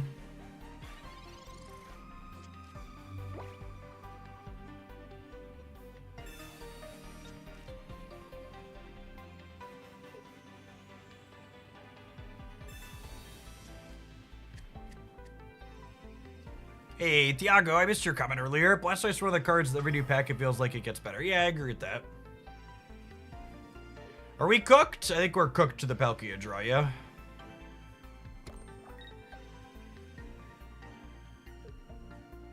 They have Washout Vaporeon here and ready to go. So that means even if I take this knockout point with Magneton, they are ready to Dimensional Storm us the following turn. And if I put up Arceus with a cape on it who can survive it, I can't attack with it this turn and knock the Gyarados out.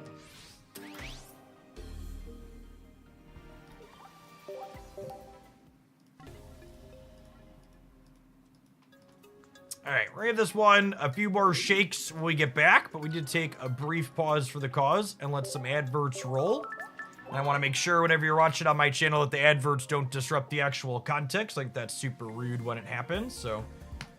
I need to run and fill my drink anyways with the deck list on screen. We'll see you in a couple of minutes, gamers. Thanks for hanging out, don't go anywhere. If you're watching on the YouTube side, consider tap the like button on the live stream. It doesn't cost you anything. It helps the content reach some more people. Appreciate the 185 folks that did that already, supporting my daily pocket streams here with the press of a button. BRB.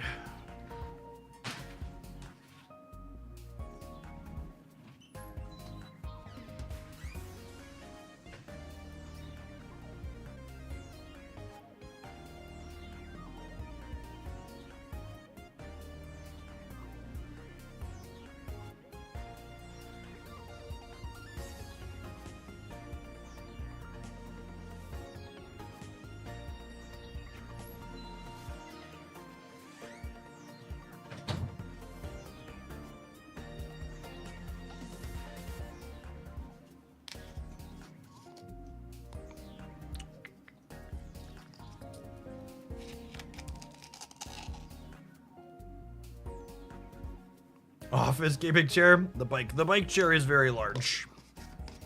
It's a unit of a piece of hardware. So I recently had to disable all of my noise filtering software because they were giving me issues and quality problems in different ways. So I'm curious, subs.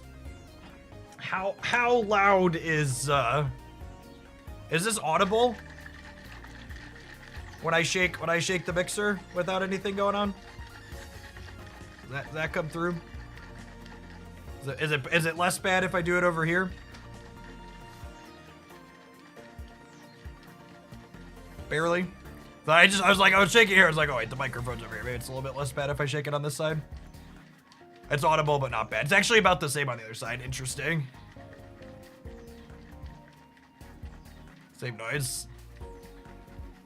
If I wasn't focused on it, I probably wouldn't hear it.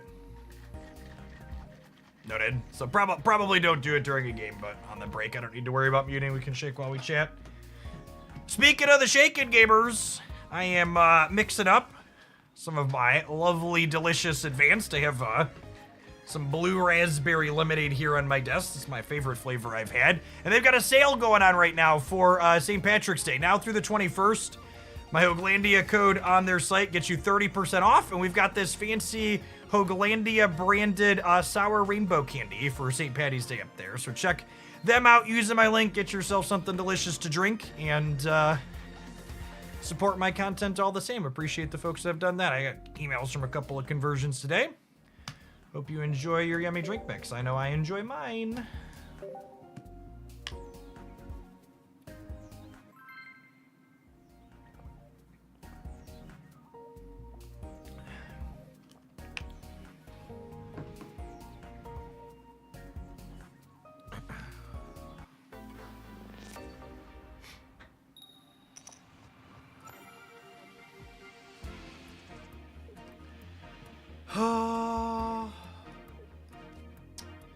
So it needs double metal energy.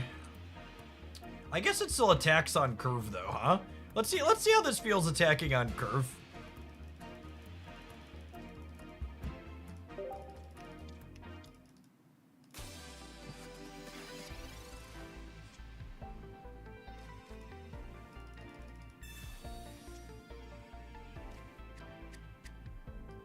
So we do this.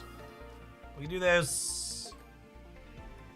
And then next turn we go metal energy, volt charge. And the following turn we can volt charge just because, attach to other metal energy, and then start attacking with this. It's a tanky boy. 140 while taking 30 less. It's a big deal.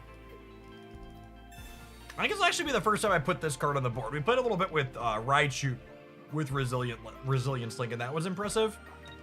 So I'm curious to see how this feels.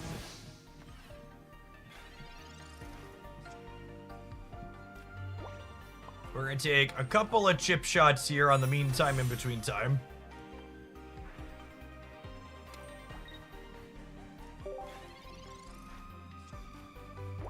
I believe all the Haunters are 80 HP or less though, right? So we're gonna go ahead and get to clean them out with this next turn.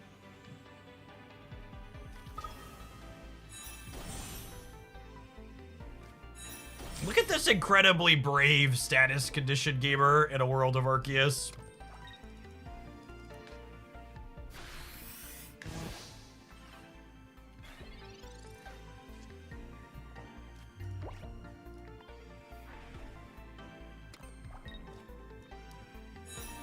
Get in the zone, Magna zone. Hit him with the beam. Hey, Cube Donor, thank you for the over 2 years. Welcome back. We've talked about this a couple of times over the last few days, but I really feel like the Pokemon ability is one of the most erroneous parts of the design of this card. Because it's like, it really feels like they were designing to solve a problem that just never existed.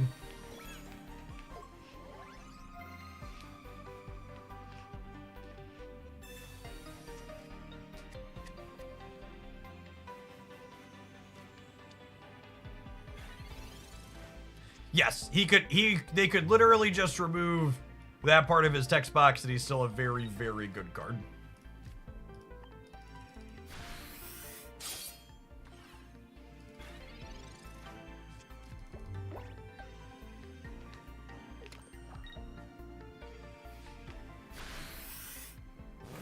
I feel like a lot of the designs like this in this game so far, it feels like they like led the metagame in very specific, intentional ways. And then with this one, I look at it, I'm like, what status condition Pokemon did you think was going to be good?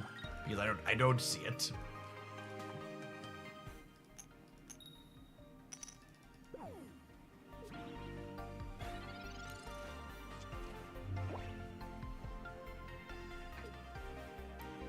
Maybe it was like, was this card the top of the metagame in their testing house? So they're like, we need a way to push Bismagius out when this next pack drops?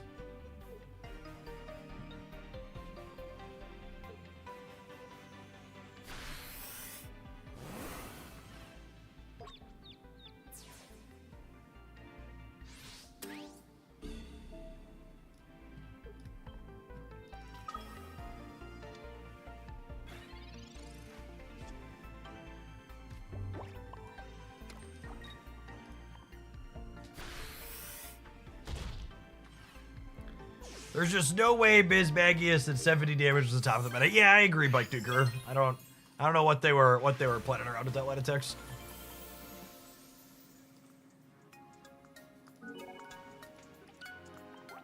Big head scratcher moments.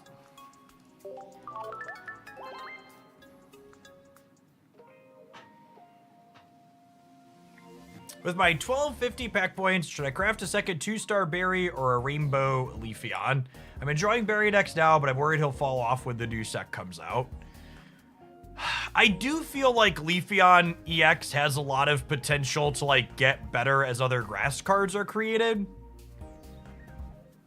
Like, I think I would agree with your assessment that berry is likely to fall off and Leafeon is likely to get better, I would say, but I don't know how fast either of those two things are going to happen. Berry definitely feels like a jank glue that goes in a lot of places right now.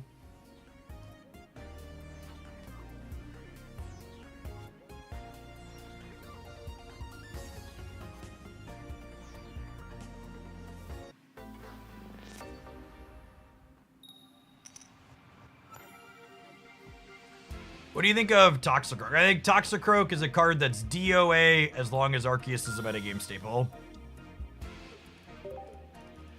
And by the time Arceus is not a metagame staple, I assume the numbers on all of these cards are going to be power crept to a point where Toxicroak is not playable.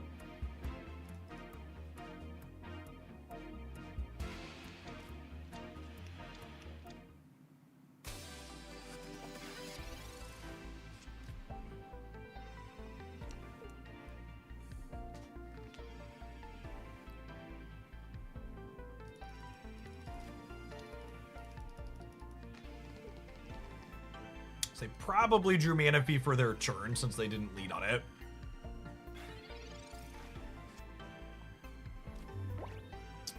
I want the best chance to draw basic Pokemon here. I'm looking for Magnemite and Arceus, so I'm going to research before I Pokeball, so that way we're more likely to research into a basic. And look at that, we were rewarded and drew exactly the two things I was looking for.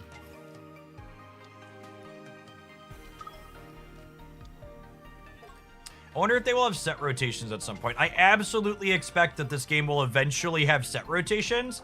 However, I would expect that the set rotations for this game will likely follow a timeline similar to Paper, meaning I'd wager it's at the 2-year mark. So I would expect the first set rotation to happen in fall of 26. Yeah, fall of 26. I assume all the sets they release this first year are going to have the letter A, and then the second year will have the letter B, and then when the third year releases with the letter C, all of the A sets will rotate out of standard. Would be my expectation. But again, that's purely based on educated speculation. Dumb question, what are set rotations? It's not a dumb question at all. If Snap was your first card game, or Pocket's your first card game, it's very typical for games like this to have different... You'll often hear me refer to something as a format, which is a Magic the Gathering holdover, because that's a game with a lot of formats.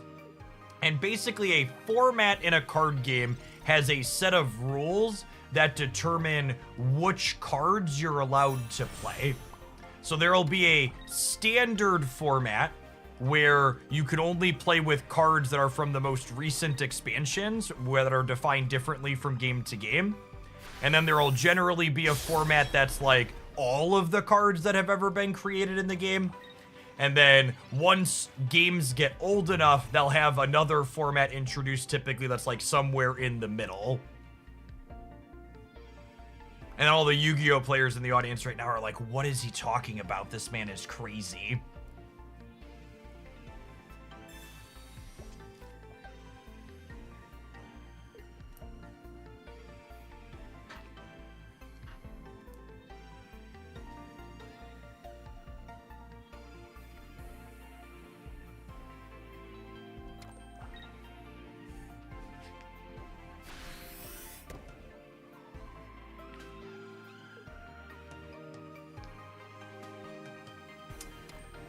Which mainline Pokemon games have you played through? Red, Blue, Silver, Gold, Crystal, Sword and Shield.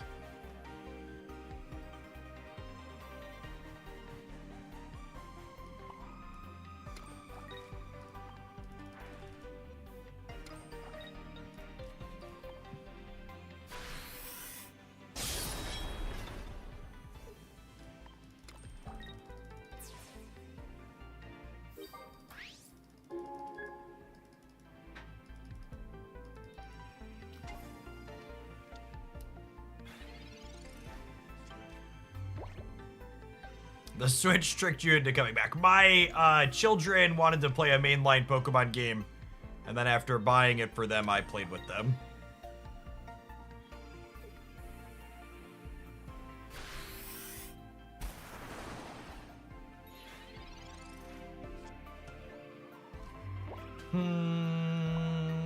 So we go Energy, we go Cape, we go Pivot this out.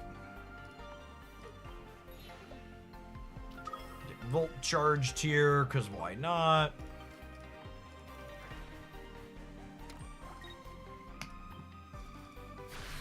Crack you for the 130 ball.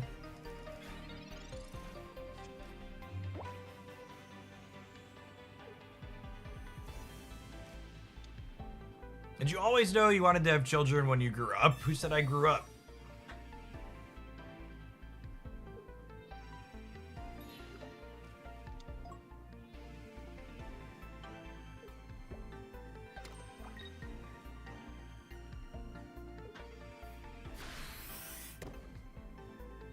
Millennials don't grow up, we just grow old.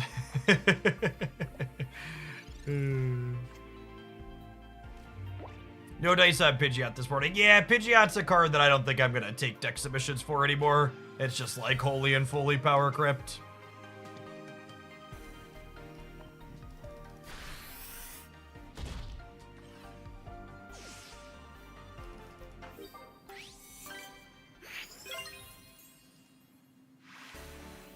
I want 100 children so I can have 100 friends. That sounds really expensive.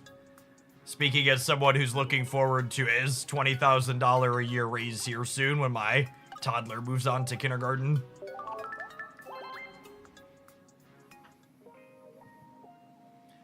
You know what, EX or EX Pidgeot. Regular Pidgeot might be okay because it's a single knockout point and has some utility, but yeah, EX Pidgeot is not great. Wholly and fully power crept by the Arceus. Have you tried Berry's Relax with Garchomp? I've not. Oh, with two-color Garchomp. I've not, but that sounds okay. Irida sounds sweet in that build, too. It's on my to-do list to get around to at some point. TLC will help pay for the 100 kids in return for a reality show. LOL.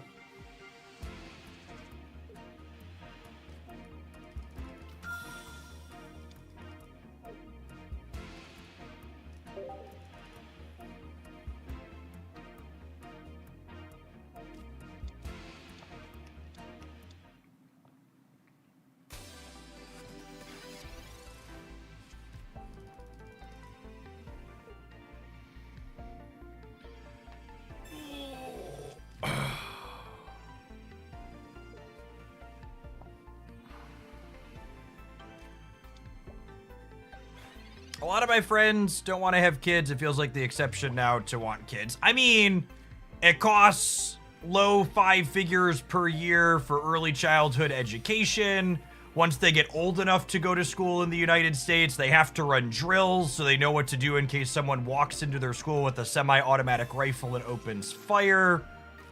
If one of them gets sick, it could bankrupt your family because we don't have reasonable health care in this country. Really, I don't see why anybody would want to consider not having kids. It sounds like it's really incredibly easy and straightforward. I for one can't figure it out. Maybe someone else will figure it out eventually. Guy in a hot dog meme here.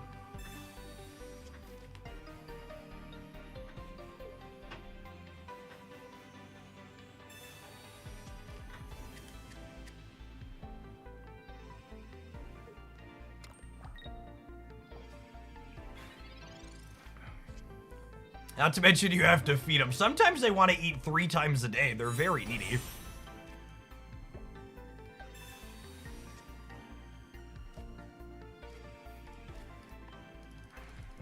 Oh, that is really true. I forgot. That is a reason that makes kids having easier. I would like to thank Donald Trump and JD Vance for their child care strategy of have grandma and grandpa watch the kids.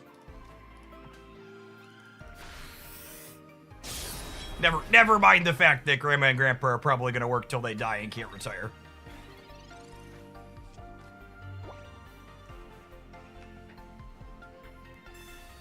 At least we elected people that have real solutions for our real problems.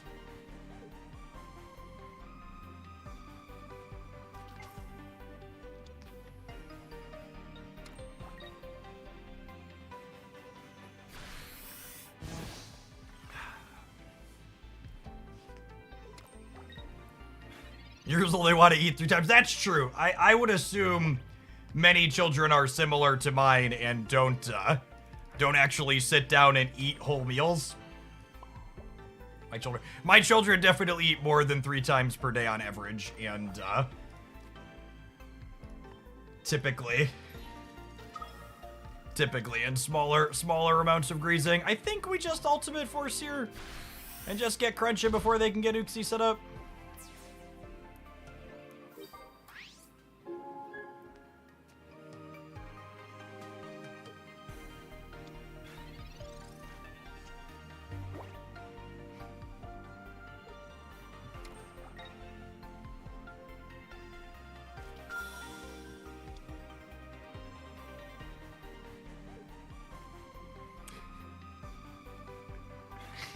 Alright, sorry. I would like to apologize for talking about the bleak realities of our world. Let's focus on our fantasy pocket monsters so I can be happy for a brief moment in time. Please! Please, pocket monsters, joy! Look at how awesome it is, chat. Not all heroes wear capes, but this Arceus certainly does. This Arceus certainly does. Look at that. Look at that caped monster. Look at that cape monster. Look at him go.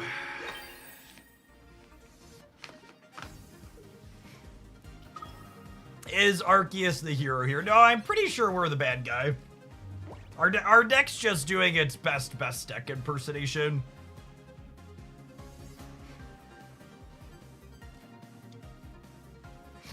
We're beating someone who registered full art mess spirit. We are 100% the bad guy right now.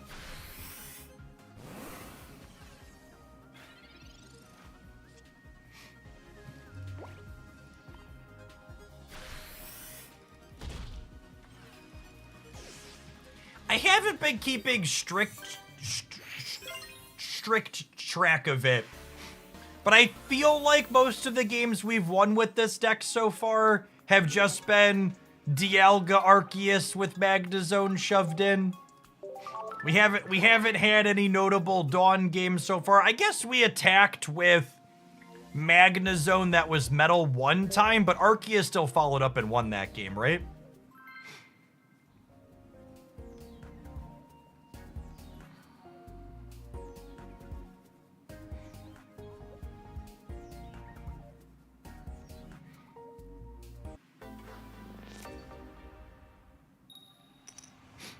I can't wait for Giratina EX to come out so I can be a Satanist in this game too. Wait, what? LOL. Oh, Twitch chat, thanks for the chuckle.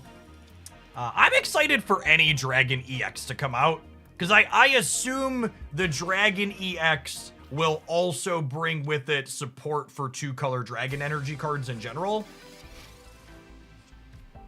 Which I have to say, Space Time Smackdown Garchomp is so close to being really good. I think if we get a card that like smooths energy variants for that card, it's gonna be a real player. Only a little bit of cope.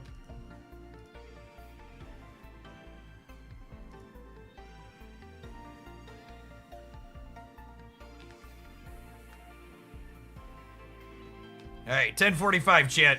45 more minutes of pedaling before lunch. We can do it. 45 more minutes. Yeah, I think Space Time Smackdown Garchomp is what more Stage 2 should look like. Powerful utility effects are what we need more of on those cards. Can I get a baby magnet? 1 in 3, I believe. 1 in 4. Look it, lovely. 1 in whatever we hit it, gamers, because we're a god darn professional.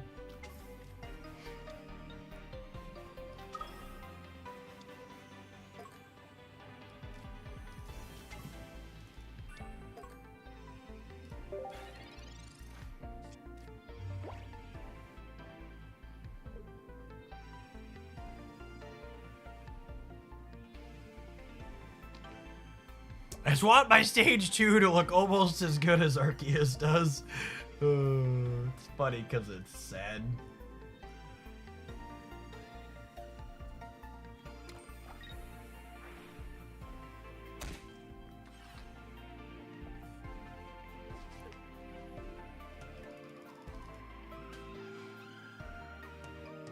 Alright, we get charge in the bench here. Energy. We have the power. Ooh. Hit him with the big turbo. And then we're just going to do our best Dialga Arceus game, right? Like, Magneton here providing moral support, charging up on the bench, but we're just going to run him down with the cracked card.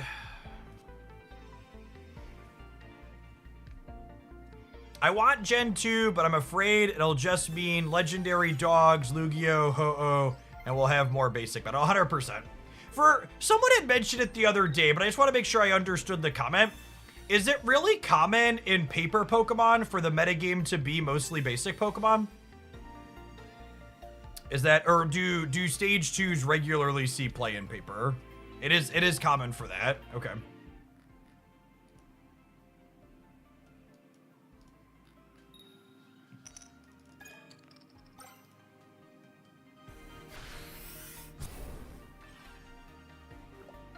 I don't know how they win from here, right? Like we just Dialga Arceus them essentially. Like we Arceus clear this, and then I have Cyrus to clear the Darkrai in the back.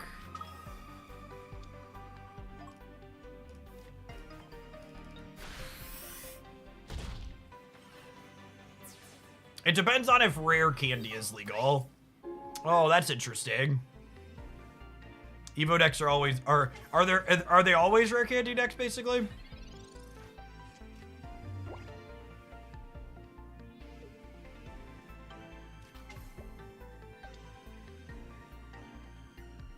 Always. Okay. Their Cyrus doesn't matter. There was a for alligator deck recently that stopped, but it's just a stall deck. Yeah, I feel like I'm gonna load up one more with this, but so far this deck definitely feels like we took the stock good deck and jacked it up by 5 cards. We're kind of just like down 5 utility cards in the stock tier 1 deck to play Magnezone and say he's here. And Dawn's kind of cute, but seems medium overall. You playing Grass Shaman? No, we're playing 2 Sky Shaman to be able to shuffle our folks around.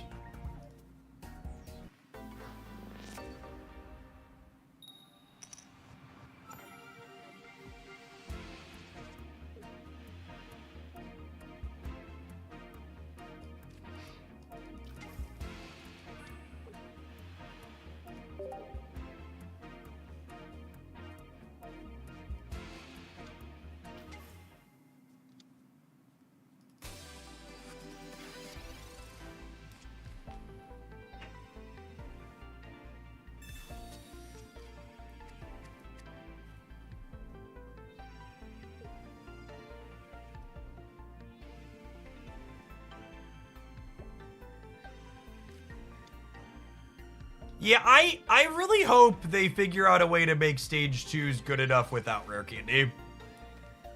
I think I would much rather have more interesting stage 1s than rare candy being the thing that they do.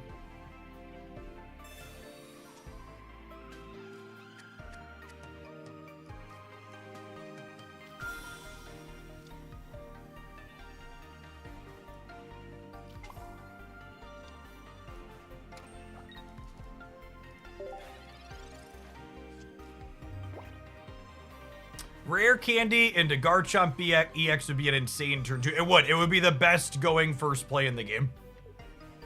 It would be very, very, very strong.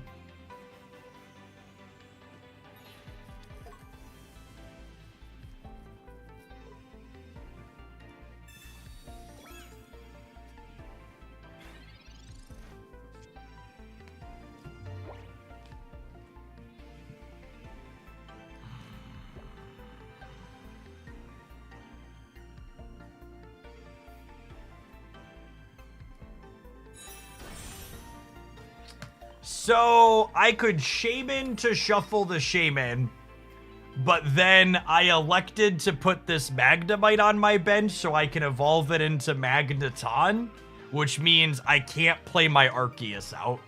So because we have this card in my deck, I have to play a turn behind now. And we're probably gonna be fine because we're playing against Uxie, but like, we're definitely much worse off in this game here because we have the extra Pokemon line here that's not adding value.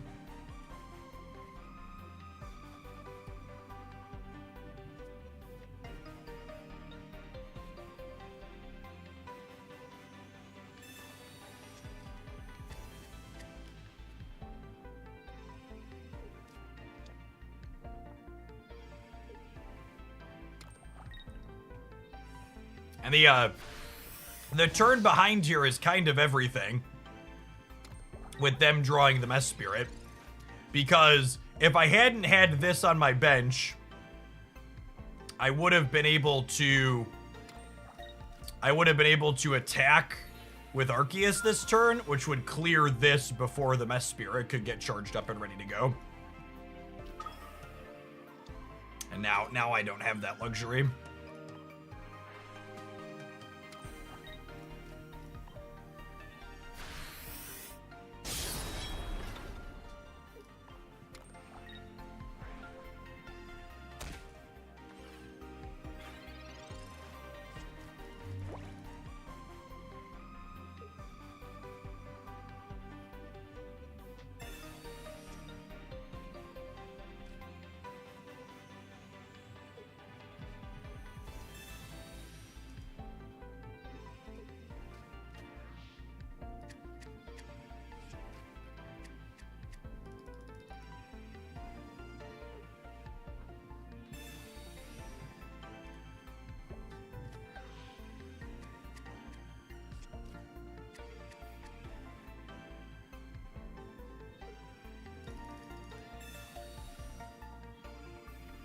Did they just dawn onto the Uxie? Gamer. Okay.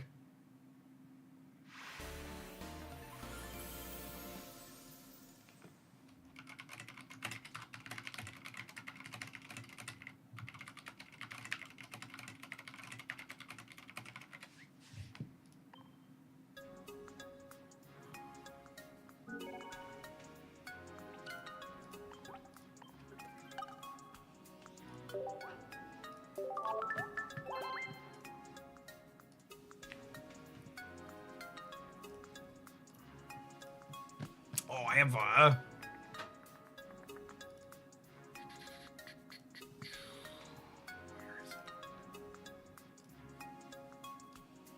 have a fun graphic for the advanced promo. Throw that up on the screen here. Oh, I should lock some of my elements. Yeah, let's do one more with this. Then we'll take an ad break, and then we'll play something else for our last leg of the segment. I think we'll play more Blastoise. I was enjoying that.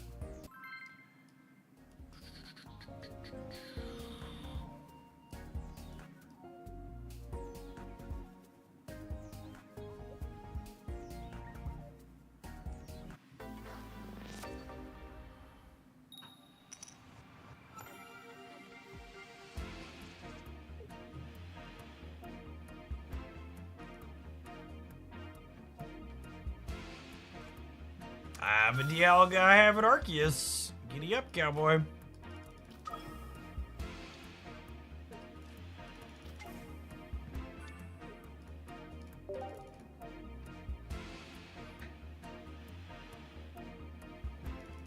Yes, I did see it. We've gotten to the point in the content cycle where things like Lake Trio are getting highlighted more frequently.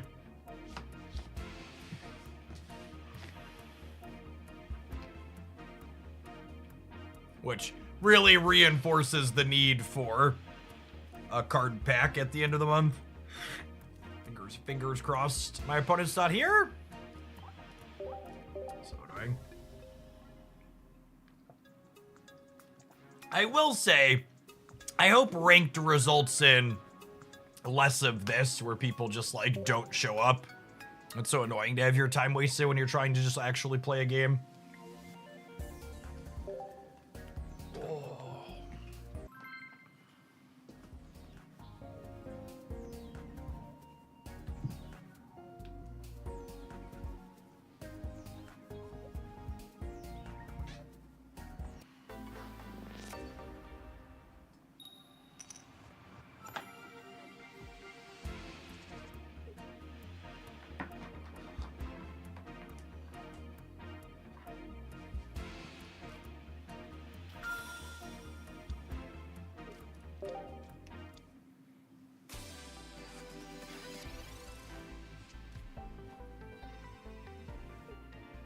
Drudigon Fire Energy. There's been some Arceus builds that play Drudigon with water and fire.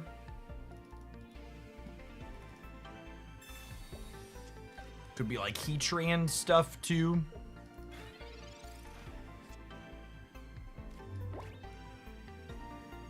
Looking for a Magnet and an Arceus ideally. Arceus is most important. Lovely. What a lovely lad. We're not gonna play these out because again, I don't want to get Sabrina tempoed off my attack next turn. Way more copies of Sabrina in the metagame than there are copies of Red Card and Mars that punish holding our cards.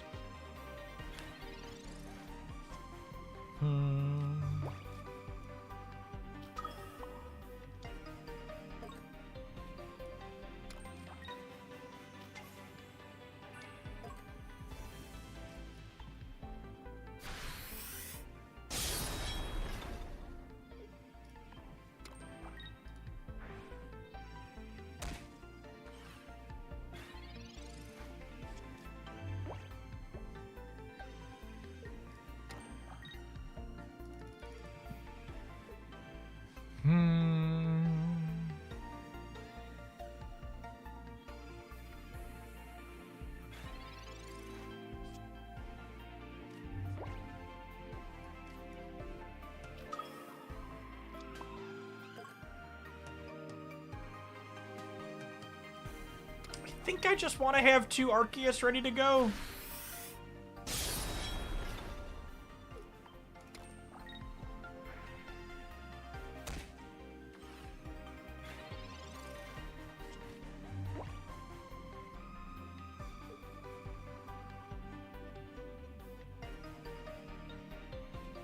And I want you to imagine for a minute, if you would, if these magnets that are in my hand were instead some of the other utility cards that these Dialga Arceus decks usually play, right?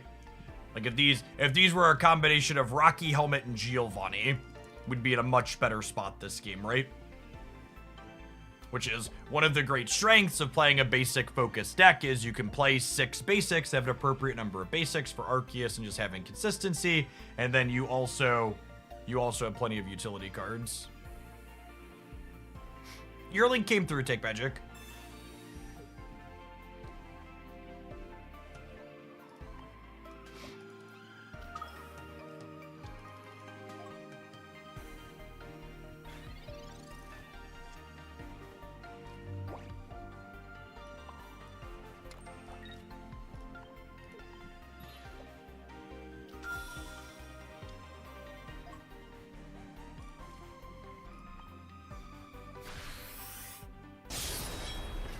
Oh, you had a write-up about it? No, that does just skip through, just the link. I think I just keep my energy going. It feels like they don't have, feels like they don't have the leaf here.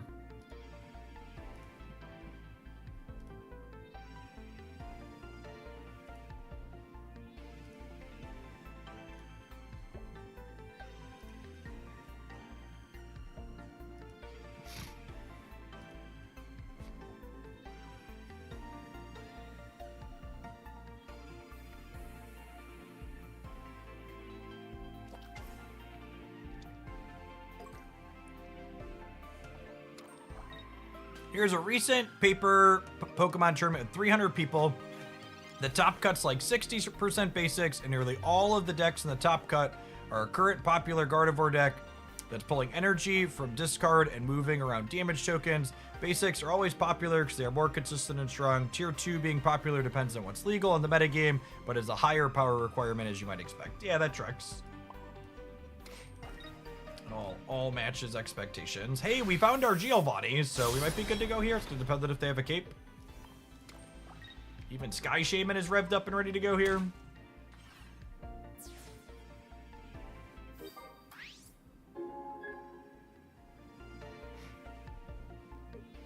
Almost none of the stage 2 decks in the top cut are playing rare candy because they have so much redraw in other ways. Yeah, there's a ton of searching and filtering in paper.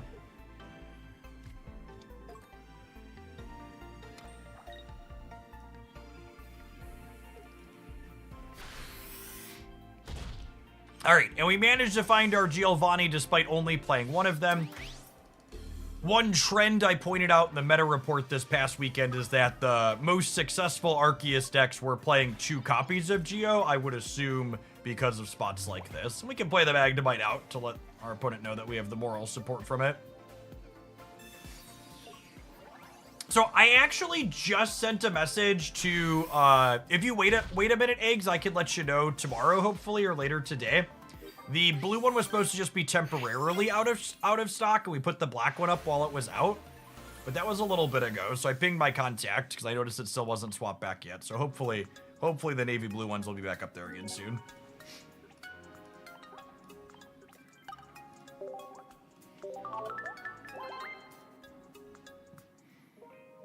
Yeah, unfortunately here, I think my takeaway is that this deck was fine, but it was fine because it's the stock tier 1 deck that's missing utility cards and playing 5 deck slots instead that are like this thing that's here, and it's occasionally useful, but I think this is definitely just worse than playing the stock Dialga Arceus pile. Alright, we're gonna take a pause for the cause to let some adverts roll. When we get back, I wanna play some more Blastoise, because he's still my favorite. Something close to this did well in one of our community tournaments recently. I think Blastoise in general has awesome breakpoints, dealing 160. We'll see you in 120 seconds. Thanks for hanging out. Don't go anywhere.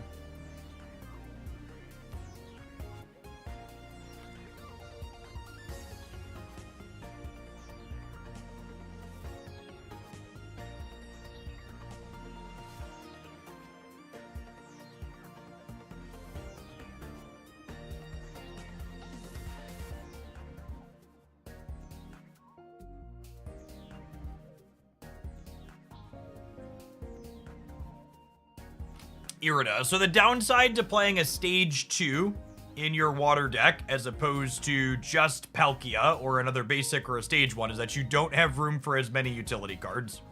I think not playing 2 copies of Misty in this deck is a colossal punt, and you should definitely play 2 Misties. But yes, some people have been splitting Misty with Irida, and I think they're very wrong and bad.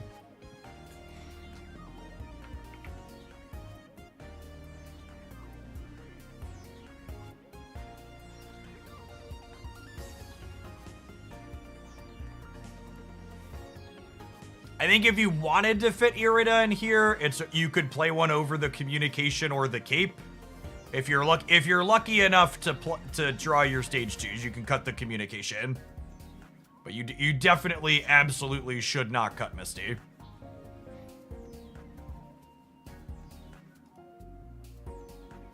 Absolutely don't do that.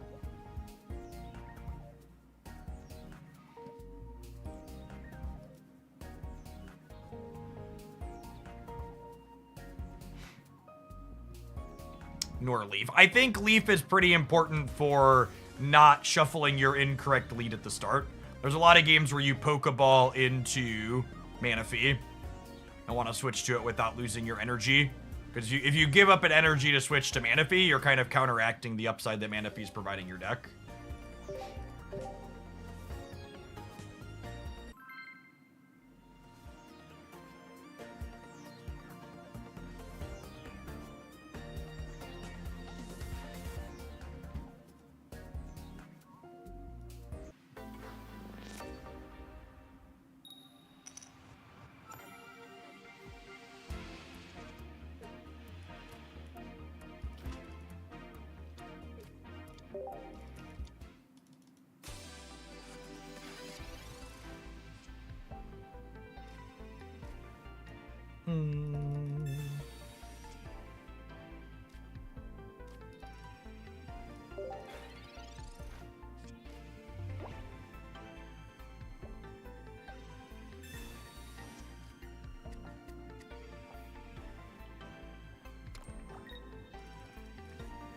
Opposing Manaphy decks are actually one of the spots where Blastoise comes up a scotch short without a Rocky Helmet or a Geo, because Palkia notably has 170 when you put a cape on it.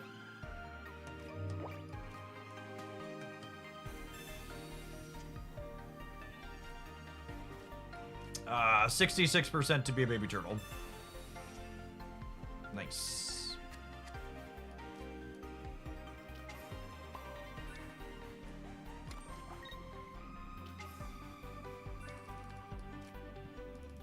Then I think next turn we're probably Truffle Shuffle the Manaphy, get charging.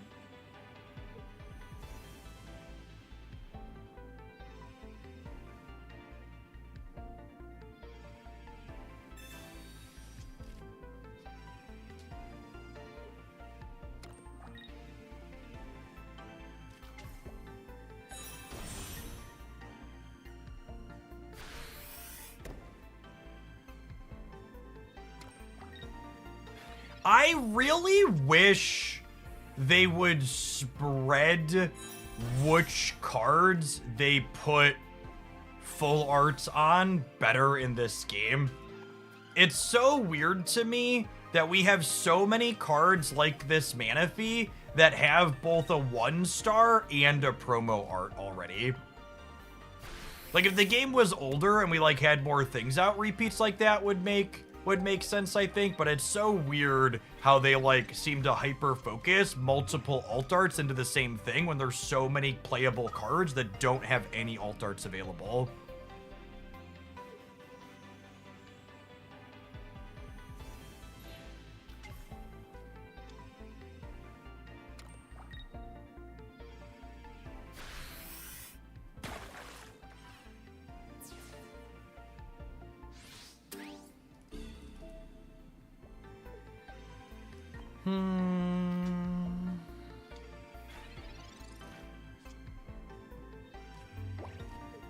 All right, Misty, 1 heads, please. Also accepting 2 or more, but 1 is what I need.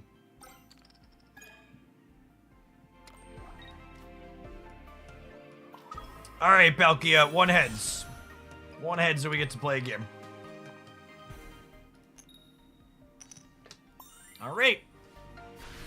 Couple of coins breaking our way here mean that despite them having first energy advantage, we got a real shot. And you best believe that just like my country, I'm young, scrappy, and hungry, and we're not throwing away this shot. Their big Palkia can blast our little Palkia, but then Blastoise is gonna crack them for 100 next turn.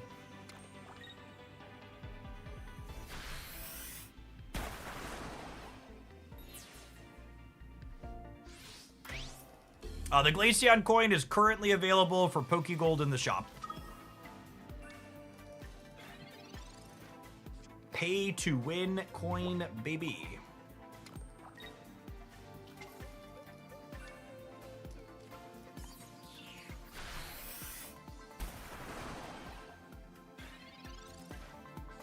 If they leaf out their Palkia and get Manaphy charging and have another Vaporeon, we could be in trouble, maybe.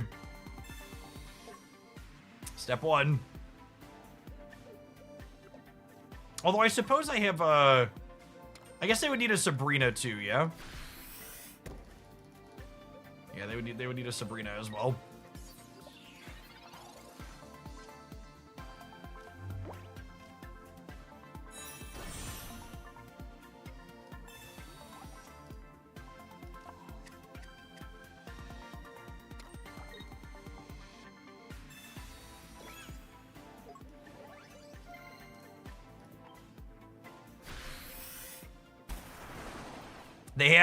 They have 3 energy plus can attach a 4th here.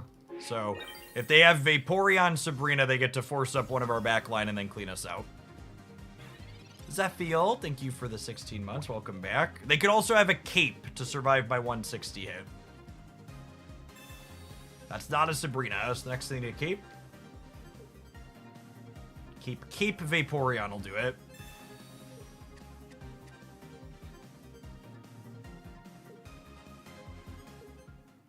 No cape, no Vaporeon, no problem.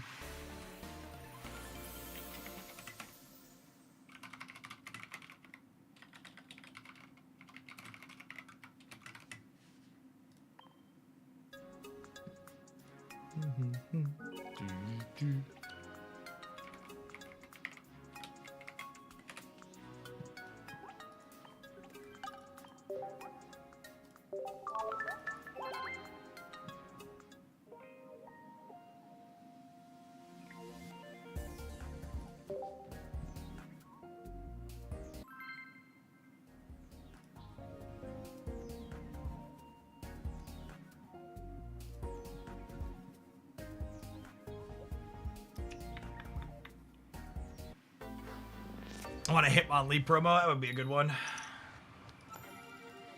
First energy advantage. And a Manaphy and a Tortle. Lovely, lovely.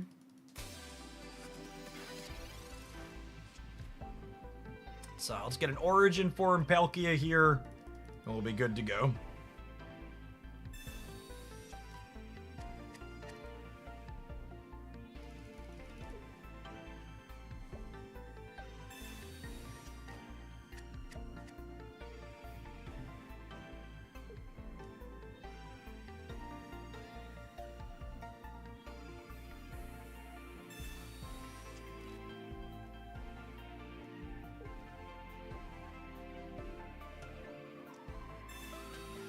A lot of tire spinning. They have 2 basics in their hand.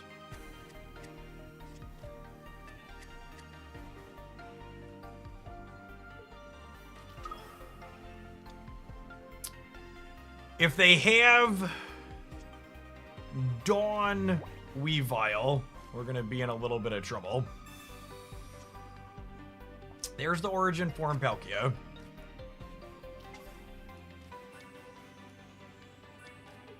We still just Misty the Tortle.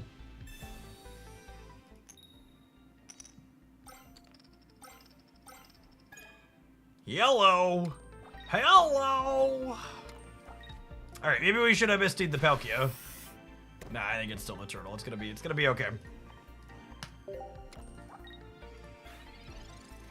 Everything's gonna be alright. Do do do do do do.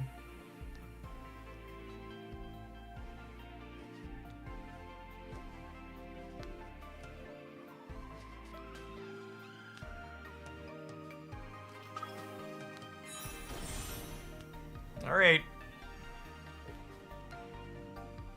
Is it the end of the Manaphy?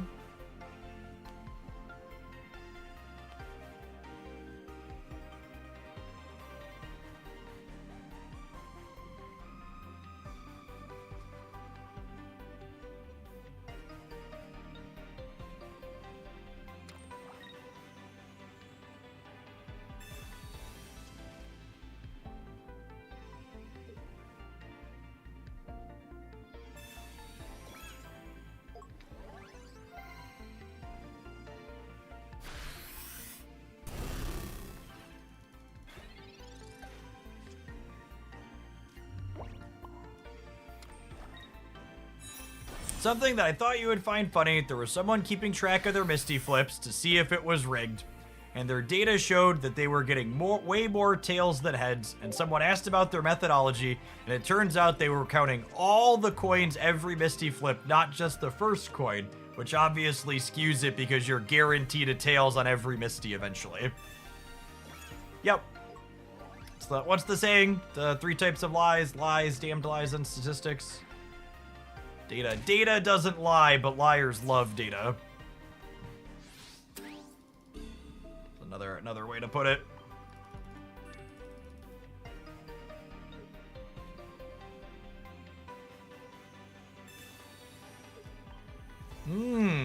Getting punished here a little bit for not playing the Manaphy out like I should have.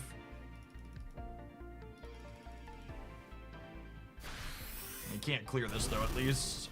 I think we're good just because our boy Blue is so charged up here. If we hadn't hit the coins on the Misty, we would have been punished for the Manaphy play here, but our early Misty being good bails us out cleanly.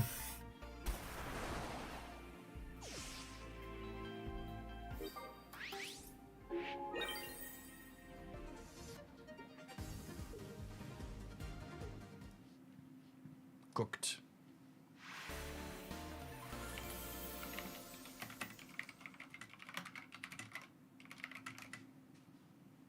160 is a very good breakpoint in this metagame. Agree. Very much about having 140 HP things wearing capes.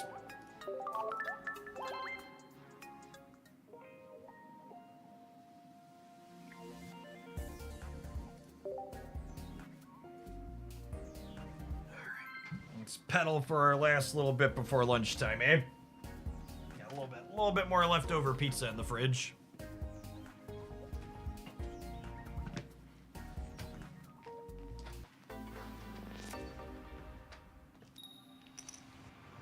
Redditors use statistics like a drunk uses a lamppost for support rather than illumination. That's such a hilarious analogy.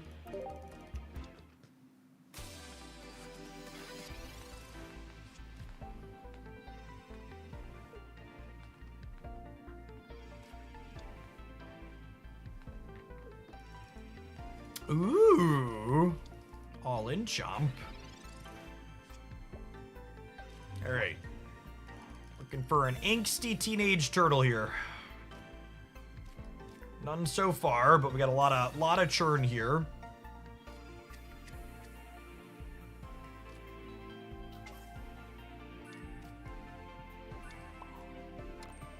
Do I want to play this? I don't know. I'm gonna wait on this last slot for the time being, because I'm definitely putting energy on the Squirtle.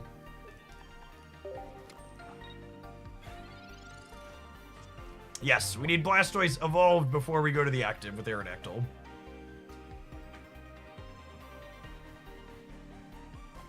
I think Arceus is the most erroneous example of power creep we have in the game so far, and I'm going to be curious to see how they get themselves out of it, if at all. In one way, punished for not playing out my basic. In another way, I didn't have either of my evolution Pokemon, so maybe we can find them now.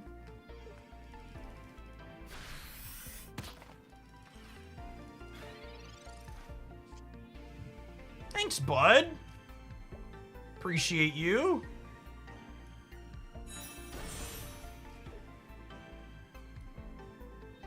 I'd like to dedicate this one to Mars. Speaking of gamers and being bad at statistics, let's pour one out for people playing Mars, despite it being absolutely freaking atrocious. Incredibly and continually baffling. This is a card people are playing.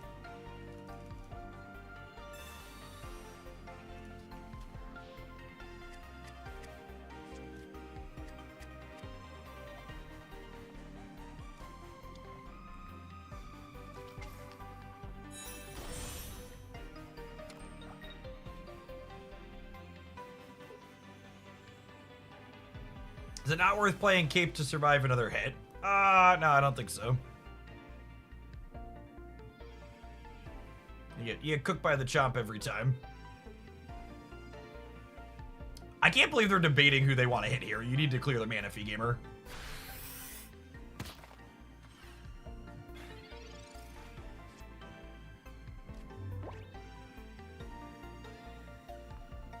I'm sorry, what?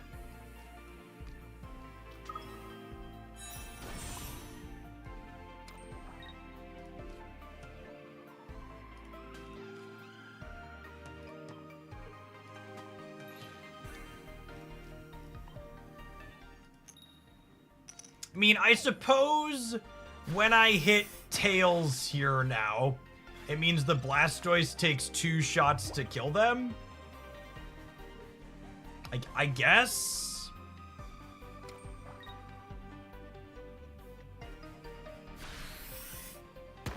Okay, so what's their line? This gives them enough time to build Fan Rotom and blow Blastoise back to my hand. This means I could lose to a heads on Fan Rotom.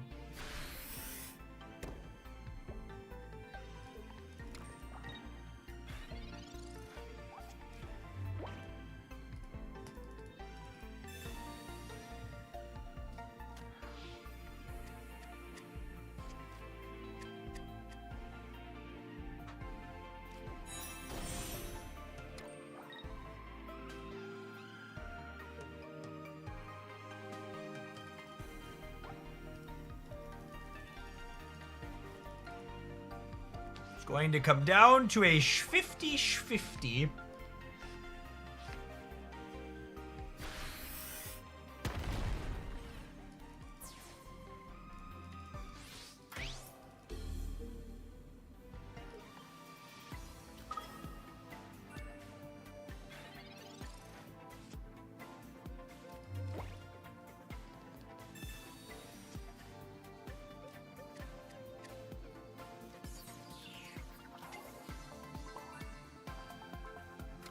If they flip heads, do we lose if we don't have a bench? We do, yeah. Not all heroes wear capes, champ, but this Blastoise certainly does. I'm gonna keep him up. Zalar, thank you for the 5 years of support. Appreciate that. Welcome back. All right, bring out the fan. It's Blastoise's biggest fan, champ.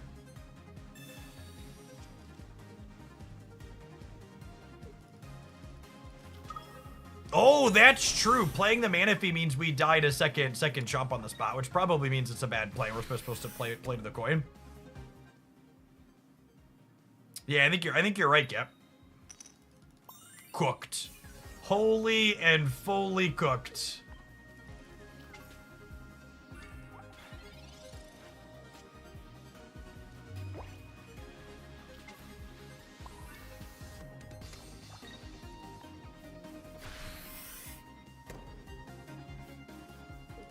We actually don't have a line. They won their coin flip and we're dead.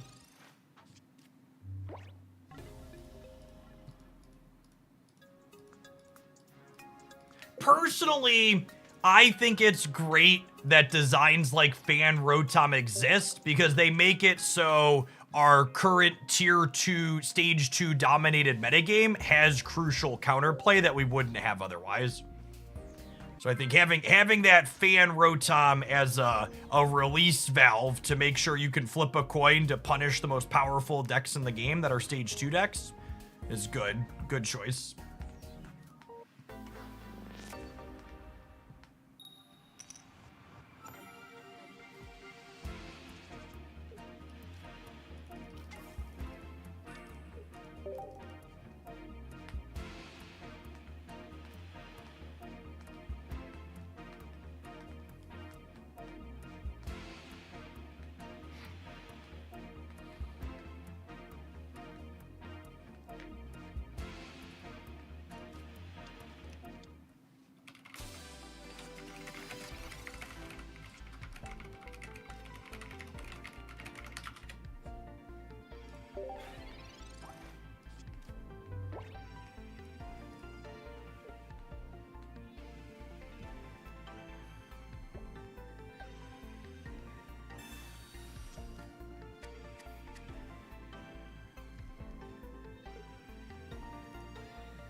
Defense.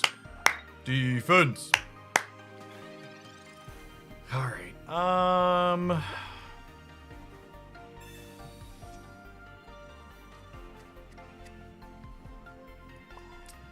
Am I evolving into War Turtle? It means I miss 20 points of damage.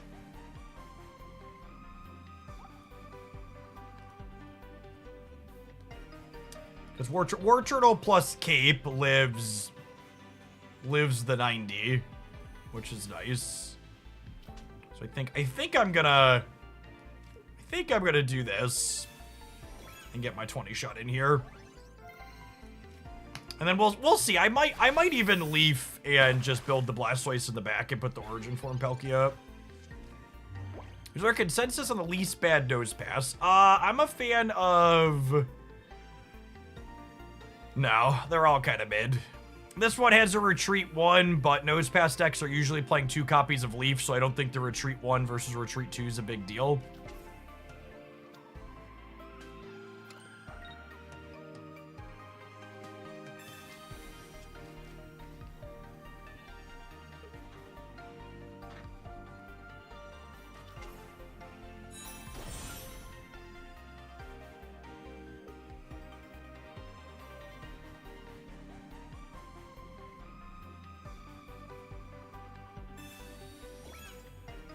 It's a lot of capes. It's a lot of capes.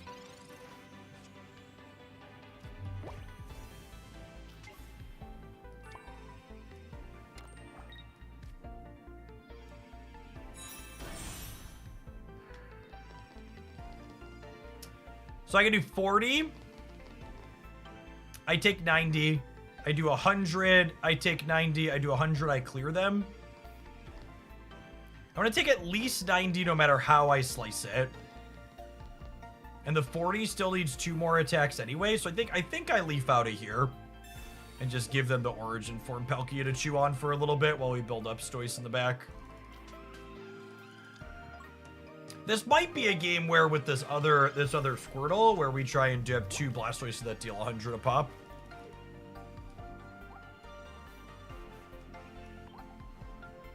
$70 because of damage reduction. $80? Takes 20 less.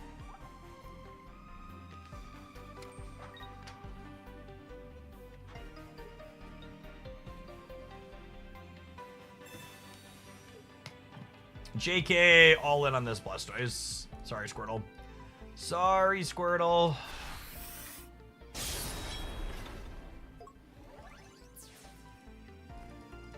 Assuredly, they don't have room for second Sabrina, yes?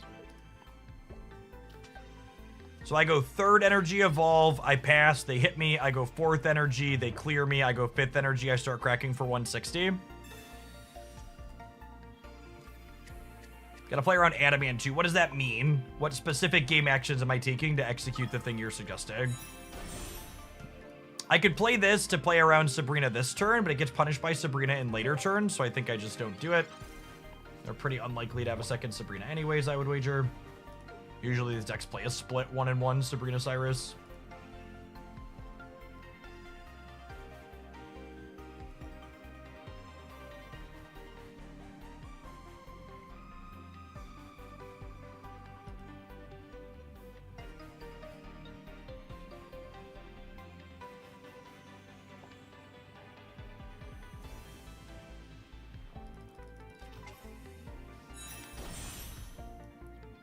Do they build Probo or do they build Dialga? They're building Dialga.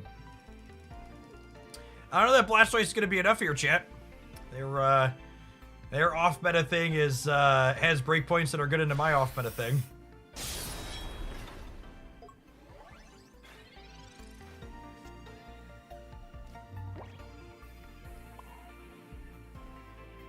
I actually don't think you need to count Adamant damage when you're playing into stuff like this.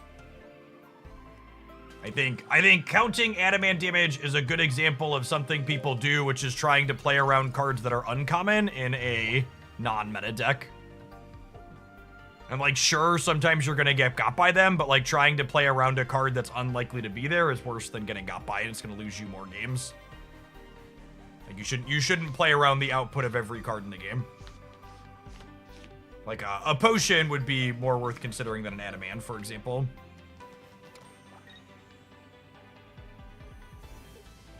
Have you played the T-Tar deck from the new decks video? I have, and it is absolutely hot dog water. Very, very bad. Unsurprisingly. Unsurprisingly, not good. I think we're just cooked here. I'm gonna leave. There's no combination of back and forth where we get to do anything. That breaks out here. Sometimes your B tier deck's gonna have a real bad time against other off-meta things. Our deck is built for Blastoise to be good into the good cards, and Probo Pass has good breakpoints against us.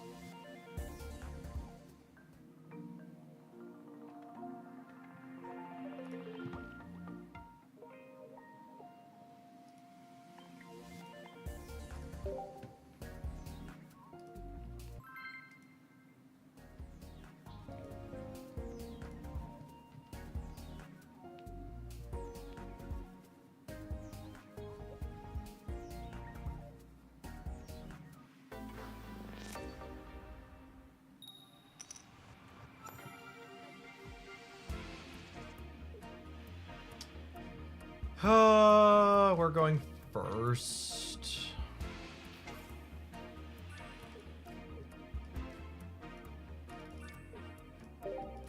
I'll eat Origin Form Palkia, I think.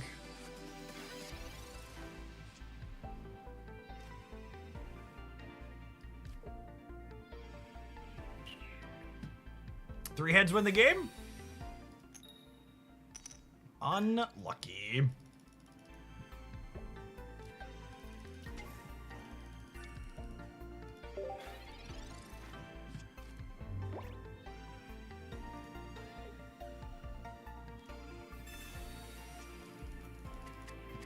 If your conclusion is you're dead if they have an uncommon card that you can't afford to play around, then you're not really considering it or playing around it. Like, you can think briefly about it and be like, oh, is this a thing we can beat? But, like, when the answer is no, it's just like, all right, not likely to have that anyway. It's just not a card people typically play.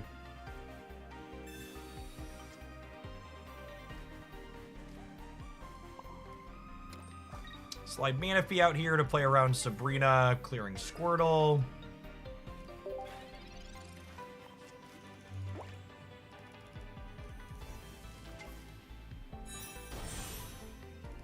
One of the biggest mistakes inexperienced card game players make is giving up points towards playing around things they can beat for the sake of trying to beat something that beats them all the time. And being able to appropriately identify cards you can't afford to play around will win you a lot of games.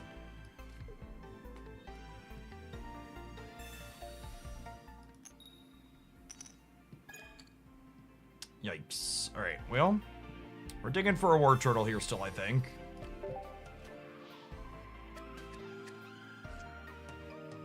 Okay.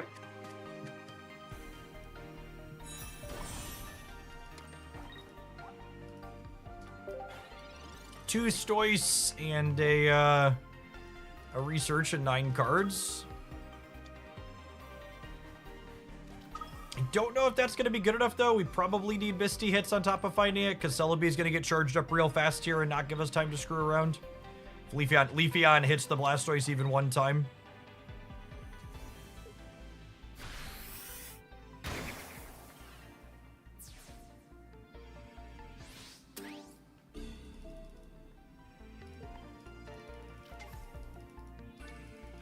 It's a good example of that. I mean, there isn't really a generic example of that.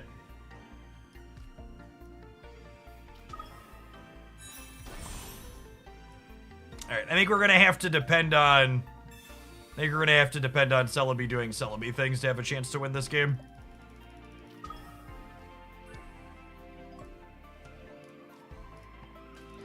They're gonna hit me for 70 down to 110.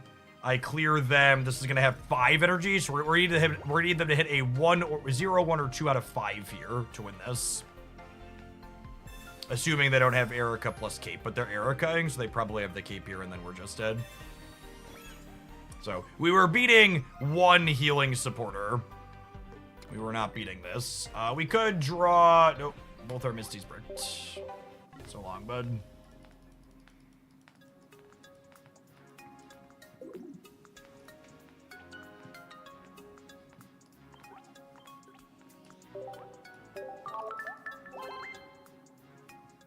opponent beating us by playing the good build of their deck. Unfortunate. Some people have been playing that Irida Leafeon deck without capes, and it definitely has much better results with cape in it. Not that any of them are super good, but...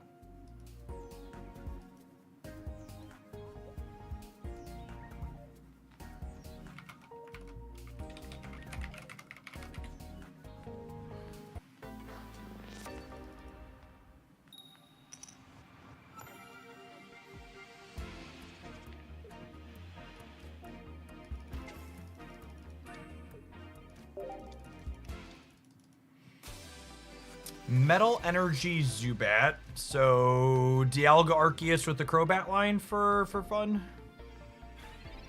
Which probably makes him a bit better against Blastoise. It means that Blastoise is less likely to survive a full turnaround.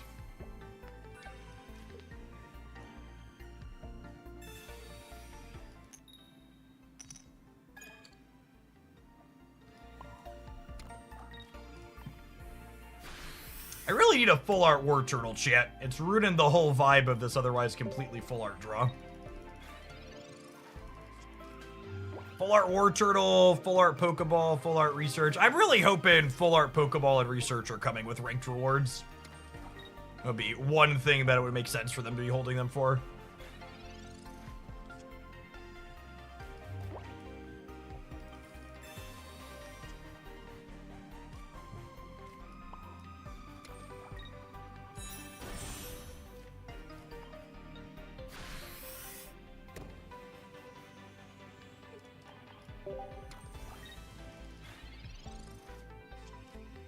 I think they're dead from here, yeah? We just had 2 turns with Manaphy. Next turn, we get to switch to Blastoise, clear the Golbat, and then we're ready to start 160ing. Which they likely just can't recover from.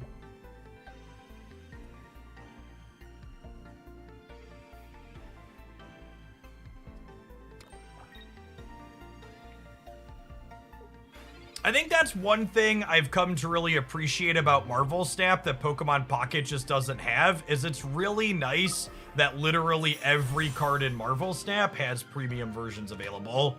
So if I want to feel fancy with an entire deck, I can feel fancy with an entire deck. Pokemon Pocket will be adding ranked before the end of the month. It is not in the client yet. They have not confirmed exactly when or how it's going to be structured or anything like that, but it'll be here soon, TM.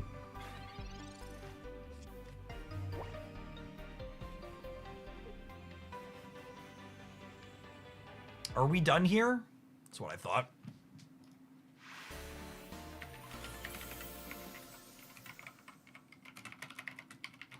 And that was no Misty Heads, right? I was just like Manaphy going second with Blastoise line lined up.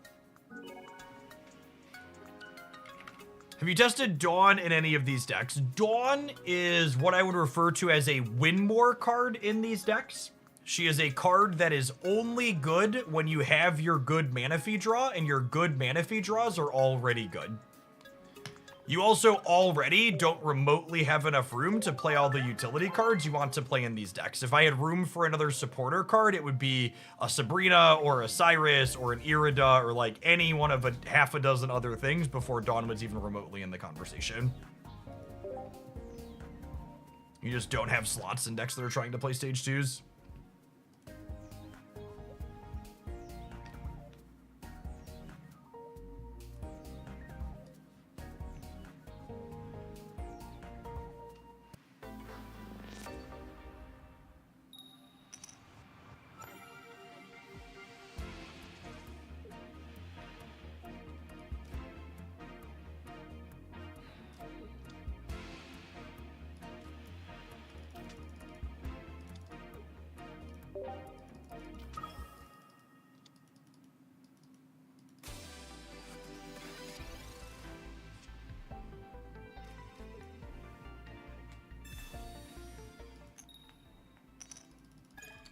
Average Misty game, really.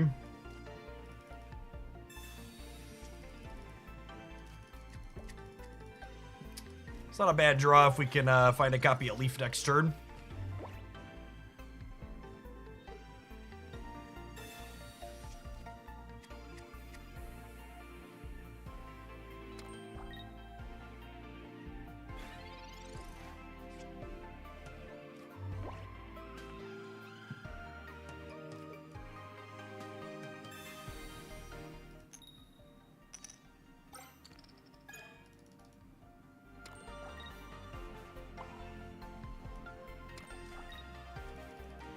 What's the best performing Infernape deck? I believe it is the builds playing Heatran and Arceus as a backup.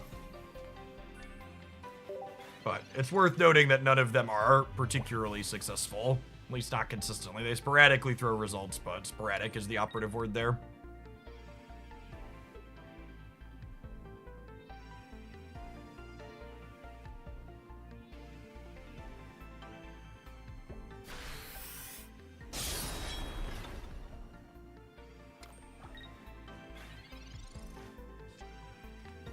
Do I cape my Palkia to play around a copy of Dawn out of them?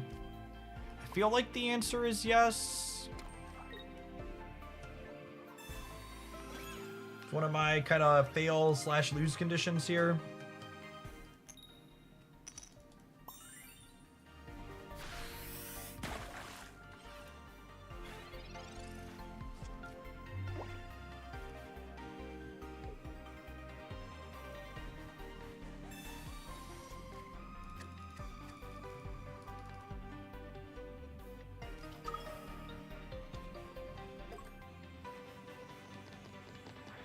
Clutch heads there. It might not be enough though, yeah?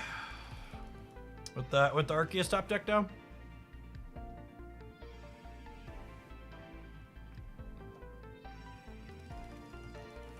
I guess if I find War Turtle next turn, we might be okay.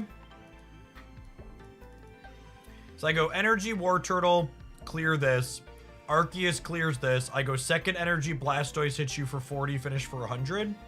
Oh, but I guess Fragrant Flower Garden lets them live through that.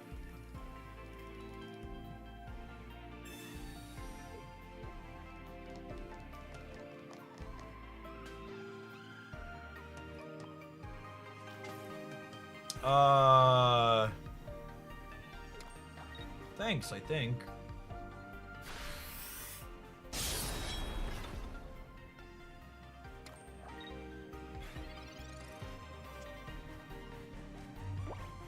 I mean, I guess this tempos the energy off my Blastoise for the turn. Maybe I'm supposed to leaf here, actually. I didn't find the War Turtle anyways, though, so I'm not sure that it matters.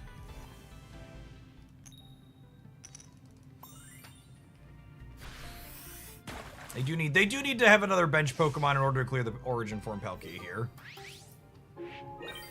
So maybe we'll get lucky and they won't have it.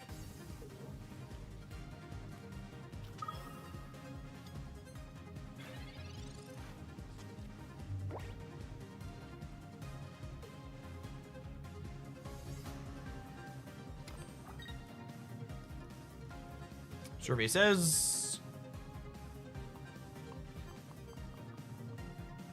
I don't think we're guaranteed to win if they miss, but we have a much better shot. If they miss and we find War Turtle... I mean, not clearing the Palkia, the Palkia getting to attack is basically like them missing. So ideally we're going this into Stoice.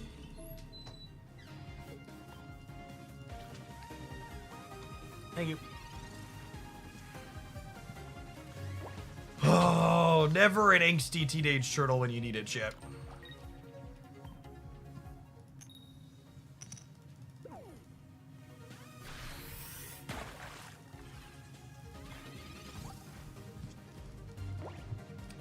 Maybe they'll continue bricking on basics, huh?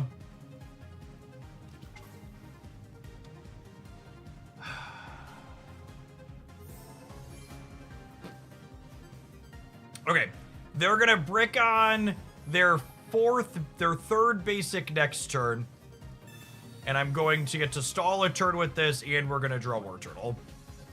Two War Turtles and a research and 6 cards. There is a line for us to win this game.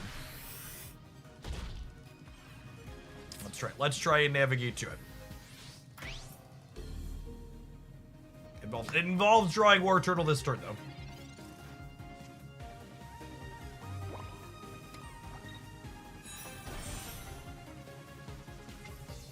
Alright, and now we need them to brick on their basic. They haven't played any researches, so they were 50% to find a basic here.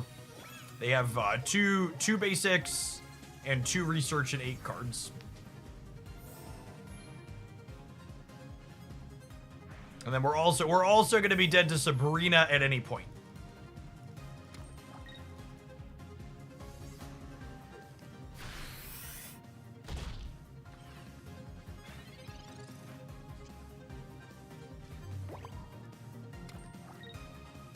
Okay. Are we finding the line? Feels like we're finding the line. No Sabrina next turn, gamer? No Sabrina, no Cyrus? Usually they play one Sabrina, one Cyrus, and they already Cyrused us. Well, they already Sabrina'd us too. I forgot about that one earlier. Oh, we're so close! We're so close! Blastoise, please! Please carry me, Daddy Turtle. I need your loving embrace.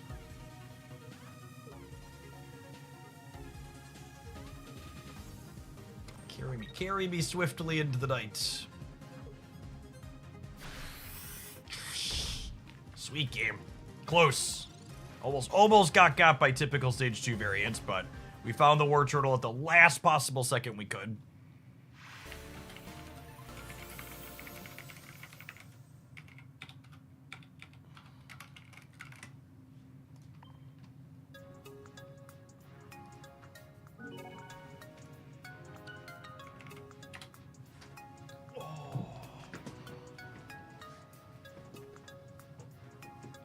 Alright, I think I'd like to end our pocket session on that high note. That was lovely. We're gonna kick on over to doing some snap-a-lapping for the afternoon. If you're interested in just Pokemon Pocket content, a Gallade Berry deck highlight that was featured on our new decks roundup just went live on the Hoaglandia Pocket channel. It was a ton of fun and felt really solidly competitive, so be sure to check that out if you're looking for more Pocket content from yours truly. Oh, it did not go live yet. I need to fix that. It's live now. Perfect. Check that out. If you want to hang out and watch some more Hoaglandia on the YouTube side, you'll need to kick out over to the Jeff Hoagland YouTube channel, and Twitchers, you can stay tuned. I'm going to tap an ad while we get Snap loaded up. We'll be playing that here shortly. Fire Hair is releasing today. Sweet new card.